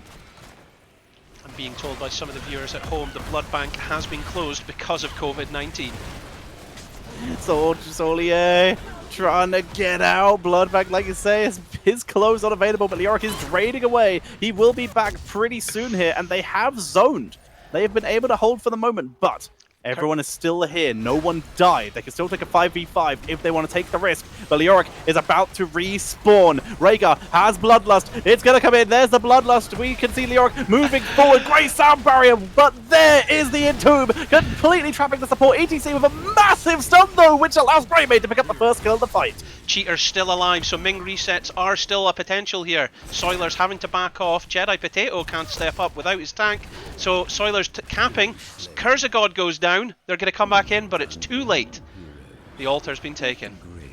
Oh, but what's this? Sprint. They were trying to steal. They couldn't make it. They've won the fight, but they were too far away to get the interrupt, so they're doing the only thing they can do and gaining any advantage. They're going to be able to take this boss uncontested. There is no way anyone can run in at the moment, so they will grab this boss. Extra 4 shots. They're still behind, but now they have freedom. They have time. They can make their way bot. They can re-clear, and maybe they can get some other pressure on the counter push in bot lane. These fights are so exciting. Like, they're proper dramatic. Swinging back and forth like I don't even know what. And it's my job to be able to articulate, so that's how good it is. We're going to be seeing bot lane getting sieged in. She's doing exactly what it should be, and you're seeing that use of Aetherwalker there. Aetherwalker plus Mirror Ball equals really good structure damage. Oh, exactly good what we're orb. seeing. Jedi Potato eats a shot, but as the Gloom eats a little bit less damage than would otherwise, double camp making their way in. No way any of these are making it their way in. Greymane Li Ming easily too much wave clear. They can dodge any damage from it. This will just be cleaned up. But Flank. now White Noise is where they can make something out of it. Oh, flank. You can't. Well, sure. Oh, Kurzagod's caught you though. You've been caught. He will be able to in, but with Johanna here, they're going to try and take the fight. Disengage, though. They're waiting it out. Entomb is sidestep. Nice done by Risk. That would have been fantastic if it had landed. He's going to have to Wraith walk out now. That's him out. Trying to tank it. The Dagur takes a lot of shots from that fort, and this is the issue. They're fighting under the new and improved forts, which are deadly, which is why this map is a little bit harder to play now, just due to the actual damage output. Double altar is available, and as such, bot lane has to be abandoned. There's going to be a fight. They're going to try and turn and making their way in. Moshpit is still available. They could try and turn this round. Blessed Shield comes out, trying to lock them down. Ludagur is going to tank it through. Heimdall's diving deep, looking for that Mosh potential, but he can't get it. They're forced to disengage. And this is all going to end up here on the top left-hand corner. This altar is going to be a make it or break it situation. Dagur trying to zone. White Noise zoning Kurzagod, but he's about to be very outnumbered. Nice Divine Steed. We'll get him out of there, but Heimdall's taking a lot of damage here. This Hyperion is a beautiful zoning tool right now. And this might shut down this counter engage. They might take the full 5 just to make sure they stay alive and don't overextend here. Heimdall is tanking through best he can. White Noise, but a multi-man stun looking to try and set up Heimdall, who goes in. Knockback. Moshpit gets 2. Finally, they pick up the double kill. And finally, we are seeing Eternals winning a fight as they force the disengage. That was an absolutely fantastic mosh from Heimdall there. Definitive, totally changing the game. We've been waiting for it all series. When was he going to get something like this? And he did. Right there, right now. Took so long. He was even booped right at the end. He got one more knockback before he was in that situation by Raider, but he still dropped it and was still able to catch 2 members right at the end. It was both the frontliners, but that don't matter when you have Greymane Li Ming. If someone's caught, they die. And finally, with Rain of Vengeance used a little early, they were able to pick something like that up. Now, they're grabbing Mercenaries in top lane. They won't counter push. They will have to send someone down to bot lane because that is now a 3-man push, which is about to be a double Merc push to try and do some damage to the core in bot lane. Oh my gosh, White Noise, go for it, please. I thought White Noise was going to jump in. I thought she was going to jump in, swing her mace, and then steal the camp. But I've seen it done. I've seen it done on this boss before. Come on! Come on? Oh, his internet's gone. Okay. Oh. No, you're still here, Tetcher. I hear you. I'm not in the game. Okay, I'm in the call. I'm in the game. Everything's good. I turned my camera off. We're back in. You're back I've rejoined the game. You're back in. Well, what's happening is in bottom lane, we're seeing a very aggressive push from the side of Eternals, who are wanting that fort. They're taking that fort, but they're not finished with that as they decide to chase on against S-tier griefing. They're trying to get Solier. He's using Iron Skin to try and become unstoppable, but he's not enough. Oh, he gets a cleanse as well. Out comes the Blood Bank. Here comes the Bloodlust counter going to be used. They block off ETC. And with Lodegur nowhere to go. He doesn't even get the chance to drop Sound Barrier. That's a disaster. Massively overextended. White Noise, though, may have just saved his team the game. That's huge play. I mean, it looked like they were on the back foot, but then they turned round. It was a snap ambush by S-tier griefing. They hold the line for now. The Gladiators War Shout, double the duration of Bloodlust. That is 16 seconds of running it down. That is what we are seeing with that level 20 upgrade. And with that Entomb, with Buried Alive, they are able to take another fight. They grab, once again, one more bell tower. Reyna is trying to race top. If they can race top, that is 5 shots going over to the enemy core. So and that is what he's attempted to do here, which is why you can see Leoric delaying. So, Buried Alive, where you're effectively silenced, and Gladiator's War Shout, where you can scream for 16 seconds. It would be a scream in a blood bank that no one could ever hear. Well, I think that makes it clear that it's a space blood bank. Oh, of course. And is he using the right skin for a space blood bank? No, he's not. No, he is not. He is not. That's a good blast shield. That might be it. See you later, Greymane. There's nothing on the map for them to take to win the game right now, but they are snowballing at this point. That was a very, very convincing kill. I think the team are being called to take bottom fort back. They've got minion wave just enough cover there. As long as they don't hit any of the enemy heroes, it won't shoot them. And now, they've triggered it. It's shooting them now. Yep. Rhaegar Lightning Shield onto Solier, so ETC ran into Solier to make sure that Rhaegar took the aggro, but down goes the bell tower. There's Bloodlust. We can see the Undefender drop. Run! That is it! Moshpit comes out, but it's interrupted by the Condemn, and now White Noise. He's going to have to try and disengage with the hammer to try and live, but he doesn't have the cooldown. He is gone. He is out of there! Repulsion to try and bring some of the enemy heroes over the threshold, but it wasn't enough. Oh my. This is some drama. Some drama. It really is. The mosh pits again, so close. 3 members this time. That the Condemn was already active, and that's what screwed him there. With Condemn active, it was able to stun him after mosh pit was active. And with that, it is now a double alter phase in 28 seconds with ETC back in 30, with Yrel back in 34. They have to delay so long to try and live this, because if both of these alters go, it's game. If this one more little guy makes it in, 5 on the court, now it's one of them. Now they have to win both. They can do it. I didn't think the Sappers would do it, but they did it. So now that's it. Yeah, 1 alter will change the game. We could be at game, set, and match here. They have to hold both altars. They're channeling their own.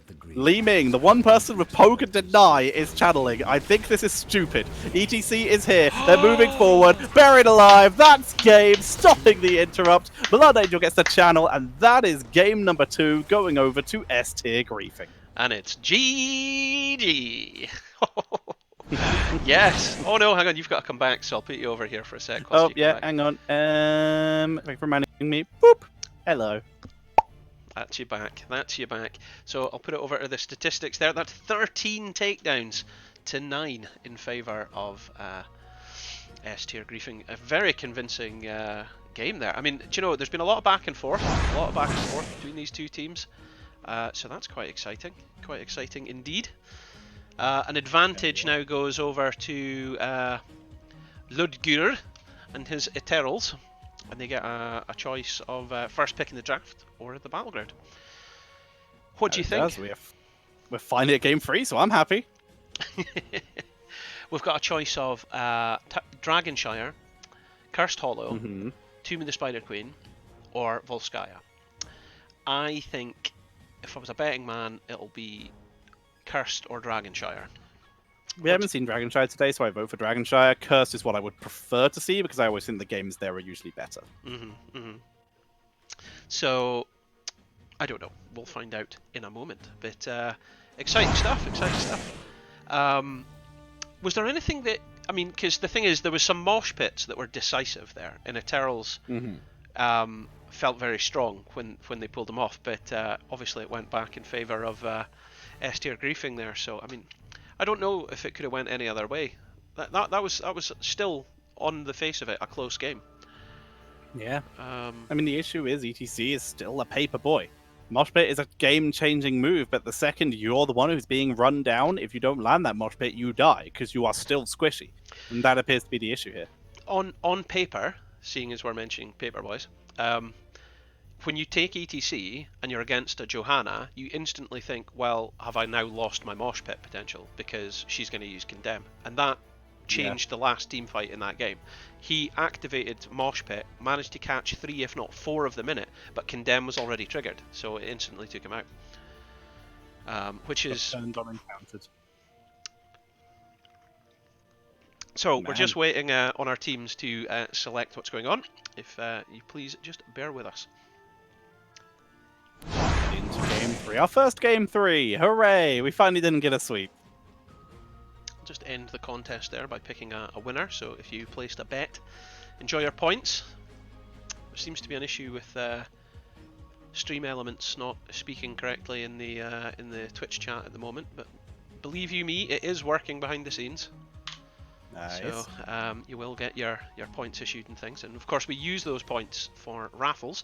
I think I said earlier at the beginning of this, if I met my sub goal for today, I would give away a Steam key for World War 3 if I meet that. So you can use your points to enter that. But okay, we're just still waiting for these teams. I feel like I actually have to tell them. Yeah, they sure seem to be taking their time. So a little bump, I doubt will go too much missed. Right, I think. Oh my god! So I don't know if you've seen that Twitch has now added an esports tab. Oh, has it? Oh yes, no, I did see Yes. this. I did see this the other day. Yeah.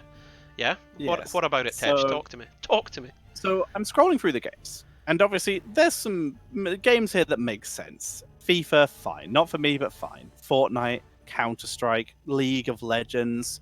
And then I scroll on to page 2 and then page 3, and I get chess. Wait, is actual chess on there? That well-known esports title, chess.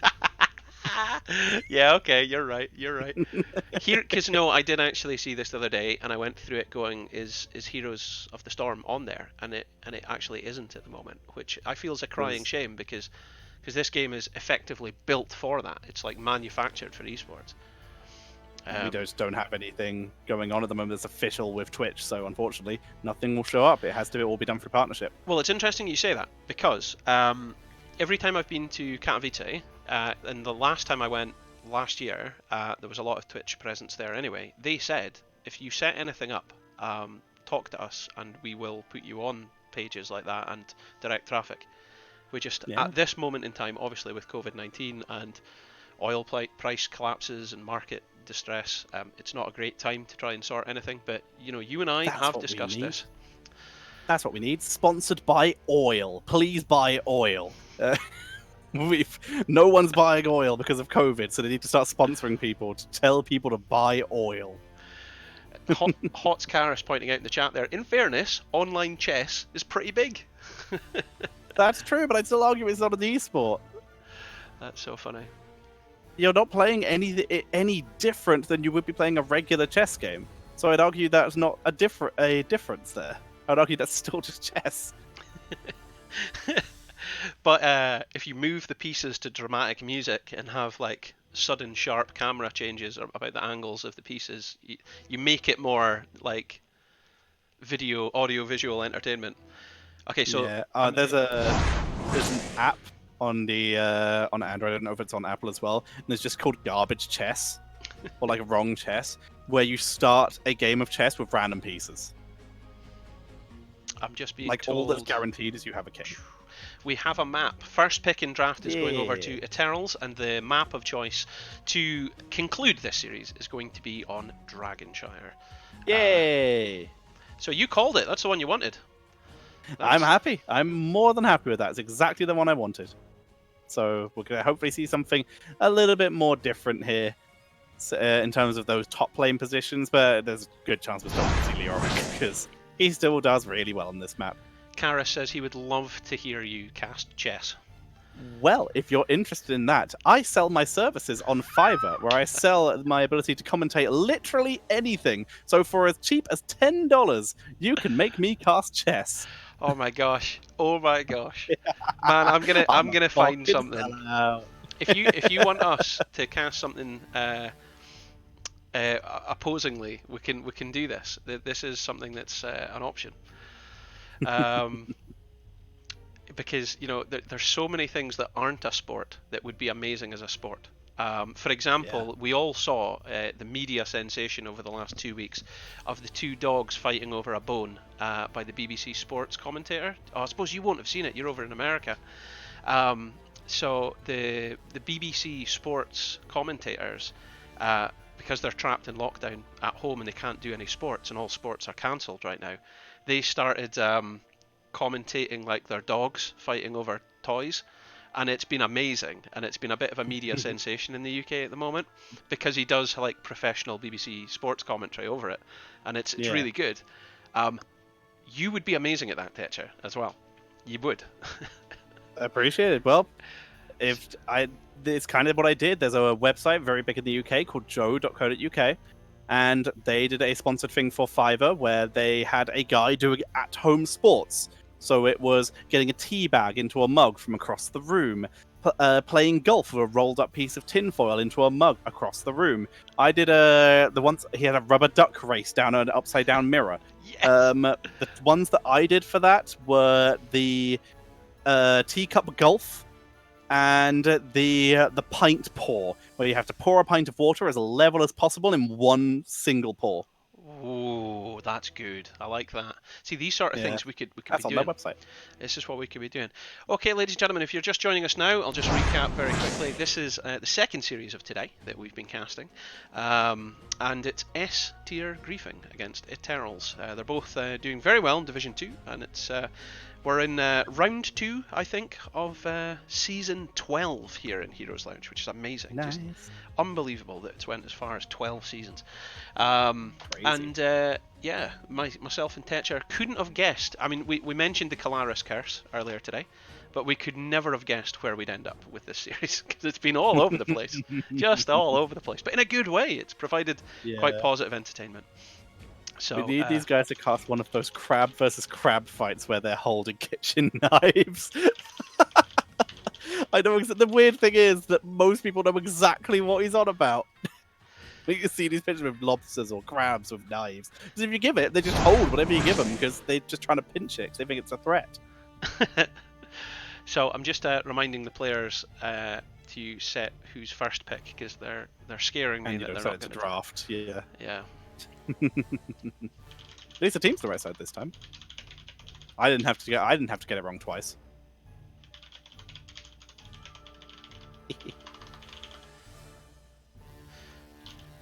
Okay, there you go.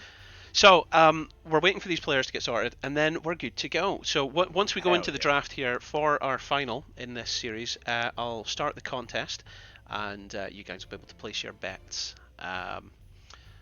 Okay. So I'm literally having to tell them to start. Okay, so Yep. here we go. Let's do it. We get that lovely delay. You can tell someone's hit the start button because the chat isn't working, and we are off. Ladies and gentlemen, welcome to Dragonshire for game number 3 of our Heroes Lounge Season 12 Division 2 game between S-Tier Griefing and Eternals. That's right, and if you think S tier are going to win the series, it's !bet space E space the amount of points that you would like to bet. However, if you think Eternals are going to do it this time, it's !bet space B space the amount of points. How can I tell how many points I have? You can type !points, and you should get a whisper or a message just straight in the chat. It'll tell you. There you go. See, you've got 260 points. There you go. And if you click follow in the corner, you're instantly awarded some. And you can use these points to enter our raffles when we're giving stuff away. I said earlier today, if I get 6 subs today, then I would give away a Steam key. Alright, so what are we seeing? We're seeing Zul getting banned. No surprise. He is very powerful right now. Very meta. We see him in Division 1 all the way up through the professional players. Joanna, as you said, Tetcher, best tank in the game at the moment? Absolutely. Still 100% the best tank. She's safe. She has great engage. She has 2 options because the fact is, even though everyone we've seen so far has been playing Blessed Shield, Falling Sword actually has a really good place in the meta at the moment, especially with the level 20 upgrade. We've been seeing a lot of that at the very top pro level. So it would not surprise me if we saw that in future games, maybe not today, but in this case, her being banned out, I mean, obviously not today, it's the last game, but her being banned out is very sensible. She's just so much stronger than the others. The next closest is maybe Garrosh, if he's combined with Zarya for that speed boost. Otherwise, you're more reliant on those safer tanks, like Malgan.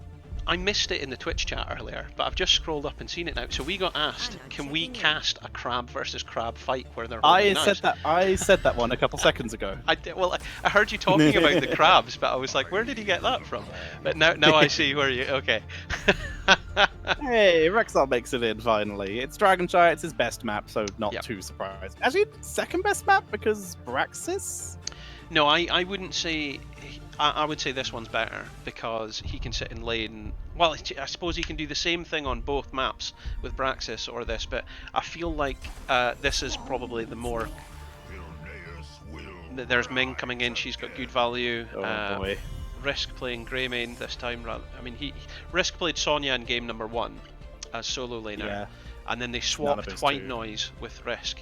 So White Noise wasn't dealing enough damage when they won the game. So they said, let's make you solo laner, make Greymane make Risk the DPS. Nano boost Li Ming as well here, which does also mean that Eternals can ban out Rhaegar, which would not surprise me considering the current composition. Reyna and Rexa. Rexa's axes are no fucking joke, so it would not surprise me. Oh, sorry, don't know if I'm allowed to swear or not. Sorry. You can. Joke. Yeah, no. Jabroni used to do it a lot, but we're not a filthy channel, so but it's okay. Yeah, but you can avoid it, but if it happens, with a bit of emphasis, it's all right. As long as we're not vulgar or obscene, and we aren't those kind of guys. We're as described previously in the Twitch chat, handsome casters, so that's fine. It's true. It's true. It's true. You've also been able to keep your quarantine beard nice and tidy, which I have failed to do, which I'm jealous of. Oh, do you like that? Well, I need to have a look at it again, and I've been like shaving my head with my hair as well. Nice. I'm undecided on it at the moment, but it's all happening. Anyway, Malfurion coming in. This is the second time tonight we've seen Malfurion. Not Rhaegar is quite a surprise to me, with Reyna and Rex are already on the board, and now ETC cleanses Decio.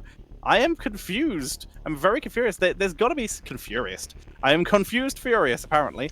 So it's really down to what their last pick is to make that worth. There's something that's going to benefit from that cooldown reduction. We're seeing the final 2 pickups from Eternals. They just need front line and off lane. So the thing is, I hear what you're saying there, Tetcher. I hear what you're saying. With Rhaegar giving such amazing damage output with his Bloodlust and them being successful with it, why wouldn't you do it again? But I think what they're thinking here is, if we take Twilight Dream and we silence Ming, we can stop that reset in its tracks and potentially win a team fight. They're maybe valuing her if she's dead though. Just run her down. Her ability, one of her abilities, depended on being at range. So you're losing that hard engage with Bloodlust. And the thing is, to get Malfurion into the range of Twilight Dream being effective is going to be very difficult. Volstad. I mean, that makes sense. That's traditional. You've got the global thing. Yeah. So okay, I had my bet typed out already, and I'm going to change it. All right, you put your bet in. You put your money where your mouth is. There is. Did that work? I have no idea. Yeah, you've got 3.5 minutes left. You viewers at home, it's exclamation bet space A space the amount of points if you think S tier Griefing have got it, and exclamation mark bet space B space the amount of points if you think Eternals has got it. Looking at this, which draft? Sorry, who are you picking? Eternals. I think their draft is significantly better in this case. Anubrak's a squishy boy, which is a little bit of trouble for Brainer, but overall, Chen wins pretty well. Chen has a pretty good lane versus Rexstar, so they're not going to lose that one too hard. Their burst and follow-up, Malfurion is really going to struggle to follow that up unless he does land that Twilight Dream. They have enough knockback if they pick the Wave of Force to interrupt Mosh Pit. The only real threat, I think, for this team is Raynor against Anubrak and Falstad getting good gusts, but honestly, I think Eternal's composition is significantly better this time. This is going to be tricky. This is going to be tricky. Thanks for following there, Softbert, by the way. You've got your points. That'll give you enough. That'll give you 2 minutes or so to put your bet in. This is the decider. I mean, whoever wins this gets the points and gets to move up the league. So this is the decider. All right, Tetcher, you can in a second take us away. Shall do so. Ladies and gentlemen, welcome to our final map of the day. And on the left-hand side, it is going to be S-tier Griefing, with Gerzagod playing on the Rexar, Jedi Potato. On the Falstad, first time he's not been Valor in this series. Murloc Raquette is going to be on the Raynor, Solier on the ETC, and Blood Angel 77 is going to be on the Malfurion. And here we go, on the right-hand side, it is Eternals, who have been very surprising all night. They've been going all over the place. We've got White Noise, this time off the dips, playing Chen. We've got Heimdall tanking from the front as a big beatly boy, Anubarak. We've got Cheater playing Ming for the second time tonight. Risk, this time playing Greymane. And Lydiger as Anna. And that is Eternals. Alright then, let's get a look at those level 1 talents. This is how they're going to win. This is what we're seeing coming out of S-tier Griefing. This Wingman. Wingman is, for starters, already really good on this map, but you can tell via the way they're playing this, they now have defensive talents in the form of Block Party to try and protect against Greymane. And they have the Wingman for push. They have, of course, the standard Bird of Prey for Rexar. Their player versus environment style might allow them to turn this in their favor. And if they can avoid and disengage from team fights with Gust, that might turn the game in their favor. So, I mean, initially during the draft, you were saying, "I'm an Eternals boy." That's what you were saying. You were saying you're yes. They're going big or they're going home. Yes. But in the team fights, I think if they get the engage, they win. I'm being asked by Karis to say Anna's name again. It's Lydiger. But we've decided that it's actually one of the rednecks from South Park, and it's Lydiger. So yeah, just say it as ridiculous as possible each time, and just slowly emphasize it until we have 3 solid minutes of It's so good. I mean, I would pay you money just to do that for 3. That's great. So, typically at 2.5 minutes into this game, there's a death, so because that's what these teams are like. So, we'll probably due one shortly. It's level 4. Solier. Spacing very far up. Cheetah playing very safe. He's gone for Triumvirate. Really like that in this game. Yeah. Now notice it's power hungry Ming this time, by the way, not Aether Walker or Force Armor. Yeah. So we've seen every talent of Ming get played tonight. it's easier to grab globes on this map. You're not fighting on the objective around the altar so much, so you're always fighting in a lane or next to a mercenary camp, so a much better chance of getting any kind of globes. We're seeing Hungry Bear, this is the standard talent versus Chen, and really standard on this map as well. You're just trying to delay that top as long as possible so that Chen can not soak experience, and Rexar is able to get a quick lead that way. For sure, for sure. Because Chen does beat... Chen, surprise, surprise, beats Misha. It's just a question of the XP soak he loses while doing so. Yeah, because he's just ever so slightly behind at the moment, but that'll get bigger as the game goes on. Or missed good sleep, but we're going to see a little follow-up from Heimdall, but not enough to capitalize. Now, that's the thing. Famously, Anubarak, in his playstyle, has always been able to burrow towards a tower, because he would never, ever, ever, in a month of Sundays, get shot by the towers. Because as soon as he comes out of the ground, he's got a bug. He's got a beetle. But now it doesn't matter. The tower will shoot him. Exactly. He has to play it differently. And this time, we're also seeing him go for Nerubian armor and shed exoskeleton, so it's a shield build, but without the cooldown reduction, which is a little out of the ordinary. Orb comes out. Good shot this time by Cheetah. We're able to drop several people low down, but quick heal up. Malfurion and Reyna and ETC all have some way to heal, so they're able to actually sustain this lane very effectively. Hots Karis in the chat there saying, this game is the battle of which hero is more disgusting. Is it Reyna or Lei Ming? Definitely Reyna. He has less time to shower out in space, as Solier is holding this bottom point. I mean... Heimdall. Yeah, I would agree with that. I would agree with that. In comes big roots from Malfurion there. No Treant though, because he's got deep roots, but that deep roots is going to potentially make getting caught in the roots all the deadlier. Yeah, double channel coming in already. Rhaegar's hovering around the area. Solier goes for the stun, but Heimdall tanking for it very well. Li Ming was looking for the capitalization. Risk moves in, but it's already over. Solier barely survives. Heimdall is suffering from an issue that ETC does not have as big of a deal with, and that is mana. And as such, Heimdall is going to be forced to port. He's going back. He's going to get his mana up. Chen's managing to push back the lane as best he can. And he's really hurting Kurzagod. I mean, he's really not... He's playing a good solo lane here. Yeah. All also, things Karis considered. did not save... Go ahead, sorry. I was just going to say, I mean, all things considered, like, you typically don't expect anyone to win the solo lane. It's just a matter of continuing the soak and not losing the solo lane. But he's actually attempting to win it, which you wouldn't expect or typically expect to see against a Rexar. And so that's very good play by White Noise there. I feel it's worthy pointing out. Very true. And to Karis, I did not say he doesn't know how to, I said he has less time to. So, we're seeing a good knock-up, great knock-up by Heimdall actually, good sleep from Lurid the Gurus to follow up, but they don't have the full burst to finish the job here yet. Level 10's just round the corner. We still don't have a takedown. This is, I mean, I think both teams have had a kind of post-team talk and have maybe changed their play styles ever so slightly. They're a bit less risk adverse, and Chilling out a little bit. Yeah, I think they're really wanting to win this. That's Hyperion coming in, the Mighty Gust as predicted, Twilight Dream, the Mosh Pit, and Rexar with the Release the Boars. Oh, that is disgusting! 2 members in it, but is there enough damage actually? Anna comes in with the healing buff onto Anubarak with the heal, keeps them alive, and Reyna not enough damage to finish the job this time, and Anna with the perfect rotation to save the day. Look how much health he's got now. Do you know there was a moment there where I think Murloc Croquette didn't use his penetrating round, and had he done it before Anna got the first sleep dart in, I think he would have killed Anub. And now Anub's literally sitting there with full health. That must be so disheartening. Was very nicely done. Now you can see Solier dropping low. Nano boost is used, but Solier is already disengaged. They do use the Calamity though. They're going to try and get Murloc Rocket, and with the isolation, Cheetah's able to finish the job and pick up the kill. And that's it. They're going to manage to take bottom altar, and with that prevent Jedi Potato from any sort of channel. But are they now in a position to cap it themselves, actually? Risk's getting into the position. All Heimdall has to do is delay. I think he's going to hold off bottom as long as he can whilst Risk caps.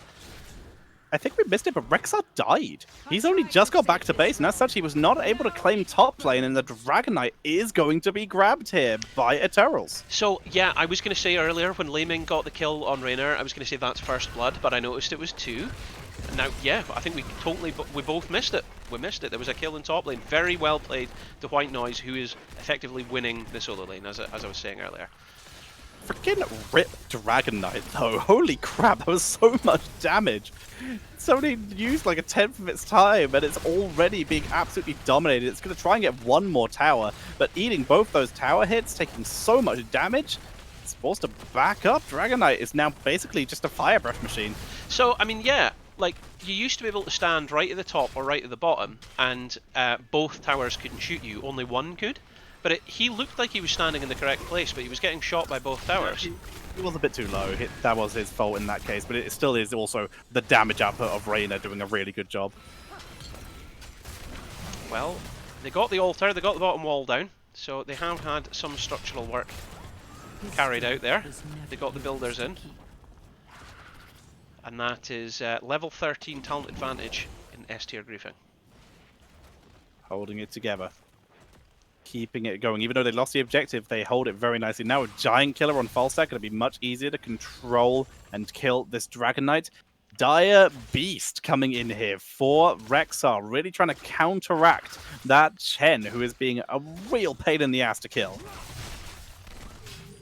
He's doing very well. Like, I'm very impressed with that Chen play. Both these teams have been very impressive tonight, generally. The Division 1 game that we cast before this was like an open and shut case. It was what it was, and you know, well done to the winning team. However, in this series, it's been very exciting. It's been all over the place. Yeah, huge curse bullet. In comes the stun, and see ya. That feeling when Li Ming kills you so fast she can teleport away from your corpse before she gets rooted by Malfurion. Feels amazing, dude. What a pickup there. And that was all down to that noob engage, cursed bullet, and it's exactly what we're talking about. Not even needing nano boost now. And the fact is, even an extended fight is going to be hard now, as Chen has picked up enough to share, making it much more difficult to win any fight.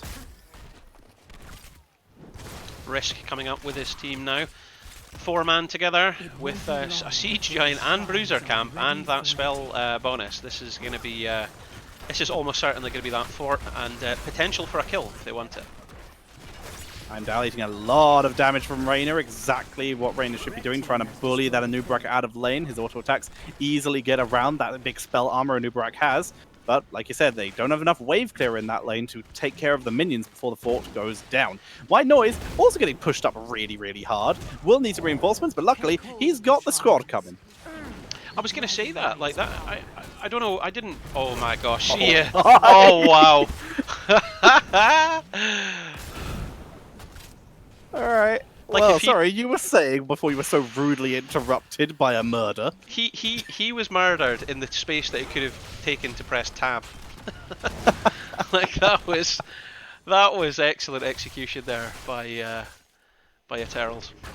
But yeah, no, I was going to say, like, the pressure that's happened in top lane's been very impressive. I barely noticed like what had happened, and like his top fort's half destroyed.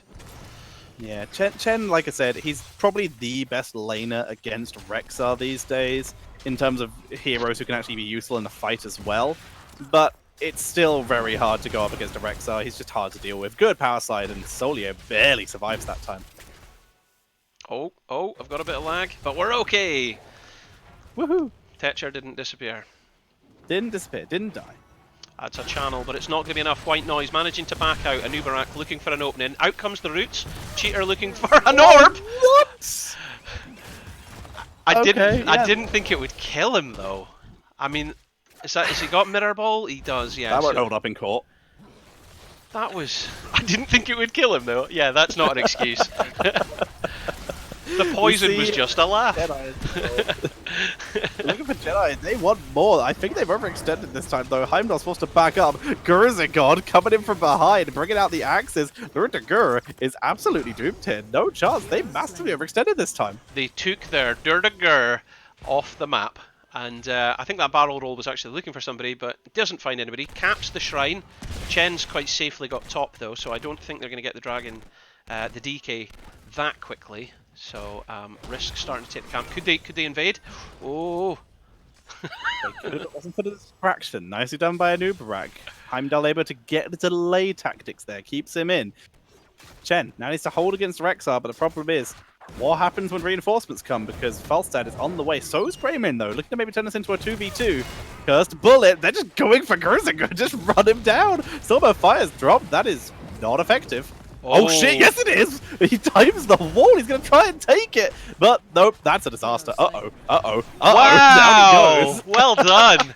Well done! I'm actually clapping, that's impressive. Value. You don't often see Oogie Boogie Wonderland die like that. It's 2 out of the 3, never all 3. Especially to a tower as well. That's he's gonna be really upset with himself because he chose to do that. He dived, you know what I mean? Yeah, he got so much damage it was nearly a kill, but Feign Death was up, so easy kills and tower damage is too tough now. Okay, second DK of the game falling in favour of S tier Griffin, and I feel like they're going to show Eternals what you can get done with one. All 3 forts now down. Rexar finishes the top one with the help of some minions, and now he's going to keep pushing up. It is the Death Bridge, so it's not going to be that useful for endgame condition. Bot lane, however, that's what they're setting up with the rest of the team. Absolutely, absolutely. DK half dead, but plenty of time on the clock there, so he can wait it out if required. So putting out the fire breath to clear the wave. Risk pops the dragon.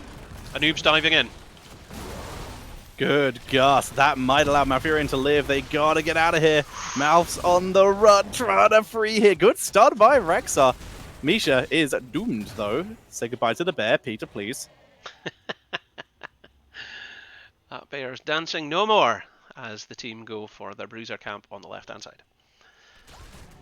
Both bruiser camps are available. All 3 bruiser camps are available. 2 will be taken, but not the 2 you'd expect. Kratadel in the chat there pointing out that Feign Death is an absolute cheat, he says. I mean, yeah, to be fair, I think Chen probably feels a little bit cheated because he did get a convincing amount of damage out, but yeah, he ultimately died. So it's level 19 to level 19, 4 takedowns to 5, and there is a win condition in the bottom lane for both teams here. Oh, that was an interesting Nature's Cure there, but it worked. Removed that stun from ETC, allowed him to keep fleeing while in the air. So I think Eternals have timed the camps a bit better here. They're taking theirs on the right hand side whilst their opponent clears bottom lane, and then that camp will clear top, allowing them to potentially get into a fight here, but it's going to be a 4v5 if they're not careful. They need 20. There's no way they're taking a fight yet. They're just trying to delay and distract at this point. My beloved is gone, but his power remains. Control the shrines and make use of it. Which is a problem. Bot lane is beginning to become pressured. More mercenaries going to be grabbed. Double Merc camp in bot lane, but Chen has soaked them 20, and that's the important bit. They've got the 20. Storm talents on both sides, and it's all going to come down to this team fight in the bottom lane right here. Right now, Fatboy's live. Alright, Solier is here. White Noise looking for the flank, and Blood Angel is going to be the target. Getting very close. Storm of Fire is popped. Twilight Dream dropped. It's gonna easily kill off a Boomerang, but the Pandas are in the backline, but they will be forced away. You've got the Storm, we have the Wind, and that is an easy disengage. It's gonna be a 1 for 0. Now, with 52 seconds to go, that's too long a wait. So Falstad flies up. He's going to take it. They're going to be able to cap. Oh no! They're going to try and seize Falstad though. They're looking for a kill. If they can get a kill, they can buy some time and win maybe a 4v4. They don't get a second delay though. They have to get back to base. If they don't get back to base, they cannot defend against this Dragon Knight, and they may lose right here. Everyone is making their way down to that bot lane for what could be the final push of the game. That was, I mean, it really looked like Ming had it. It really looked like she had it, but it wasn't enough. Okay, we're still 15 seconds until Anoob's up. 88% health on the Dragon Knight. This could be the game here. This could be the series. Sleep on Reyna. Greymane pushed away some of the biggest damage, but Dragon Knight was taking damage from 2 different keeps there for a second. It is dropping down. We're not past 20 minutes yet, so we're not hitting those 1,000+ health shots from the Dragon Knight. This is killable. Rocks coming out as well. If they can land it with all that crab control they have, they can do this. Here comes the Nano Boost with the Mighty Gust, with the upgrade as the core is beginning to drop. Here comes a new multi-man stun to try and delay. Dragonite will pop with the rocks. Multi-man stun, but they're all forced away. Li Ming accidentally countered herself by knocking people out of the rocks from the core, but it's still enough. They're dropping one more. Down goes Gerzagon as they try to finish off Solier. Raider's killed off. He was the main damage output. The bear is stunned. It's all down to the bear to finish the job. It's taken out. The Hyperion. One more Yamato could finish the goal. It wins the game. Oh my and gosh. Raider takes it. Do you know what's going to really, really hurt Ming? I don't know if you saw there, but she threw her orb a fraction of a second too early whilst he was still inside the cocoon. Oh my god! Oh no! Yeah, because he was still in the cocoon and the orb went over him. It didn't connect. Had she waited, repulsioned the entire and like 3 people out of the boss rocks. Oh. The core rocks, sorry. So there was two. Like she was just too quick. Oh my gosh, she could have taken it. And had she got that orb out of the cocoon, she would have killed Rainer. He wouldn't have got that Hyperion off. You're disappeared, by the way, Tetcher. Oh yeah, thank you. So I think oh my gosh. I mean, first of all, GG's, absolutely well done to hang on, I'm speechless. I'm speechless. What a fight. S tier griefing. S tier Holy griefing. crap. Let's give them the points. So it's over here and then ching. There you go. So I am destitute. You're destitute, yeah. I'm points destitute because I put it all on Eterras. Oh, did you? Eterra. So let me issue the points there. So it was S tier griefing that take that win, and with that the series. They had 40% of all bets on them. So I mean, yeah, like had Ming got that orb out, that would have been a huge difference. Could they have ended? Do you think in that time? Yes. If they'd been able to survive that, they could have very easily pushed through bot lane with Rainer, especially. With Greymane. If they just get to core, they win. It was late enough in the game that they could have at least got a keep. And if they get the keep, they're in a situation where even if they don't get the core, they could have still gone for the objective again. I mean, that's amazing. That is amazing. So, wow. Okay, so we've had 2 wonderful series this evening. I've had a lot of fun. Have you had fun, Tetcher? I've had a lot of fun. It was an absolute blast to do these 2 games. This one especially it was ridiculously fun. This series, that was just a blast. I don't have words. Yeah, it's good fun. It's good fun. So for those of you that have been joining us later on, this is the second of our series where we're going to be bringing you Heroes Lounge games. And so if you have a particular day that you would like us to be doing these on, please do let us know. You can reach us on Twitter, either at Tetcher or at Northern Wizard, or message us on Discord. And if you want to let us know what day you'd like us to do them on, that'd be great. Or if you have a particular series that you'd like to suggest to us, please do reach out as well, and we'll have a look at that. And for some of the people there that were interested in getting particular casts done or commentary done of home esports of any shape or form, then just get the content made, send it over to us, and we'll do it. Hell yeah. Tetcher has a $5 that you can go to, he was saying. So that's fantastic. And thank you very much for the subscription there, Softbert. Enjoy the emote. Hell yeah. And no, but seriously, thank fun. you very much for the subscription. That's great. So I probably need to raid somebody. Where do you think? Where do you think we should go? I don't know. I don't know who's on. Also, do you know what it's called when Laura Bailey, the voice of Jaina, retweets your particular tweets? What's it called? Northern Exposure. That's good. How about Baha? Baha, right. How do I spell it then? Bahamut and then gaming. Hang on. I'm not that B-A. quick. B-A. H-A. H-A. M-U-T. M-U-T. Gaming. Oh, yeah, I know exactly what you mean, but I can't spell. I got what's that? Thanks so much for casting. Listening to you is a joy, especially since my friend lives in Dunfermline, and I get my annual visit from him because of COVID-19. And because I didn't get my annual visit from him because of COVID-19, it's like I'm hearing from him. Oh, well, that's very nice of you to say. That's very nice of you to say. We can just replace any Scot with any other Scot, apparently. That's cool. That's cool. So in a minute, I'm going to fire you guys over to Bahamut Gaming and Baha, as you were saying, and you can let him know we said hi. And also remember to get in touch with us about when you want us to cast, what day and whatnot. All right. So I think that's all the viewers. I'll fire you over now. Goodbye. Bye. So that's.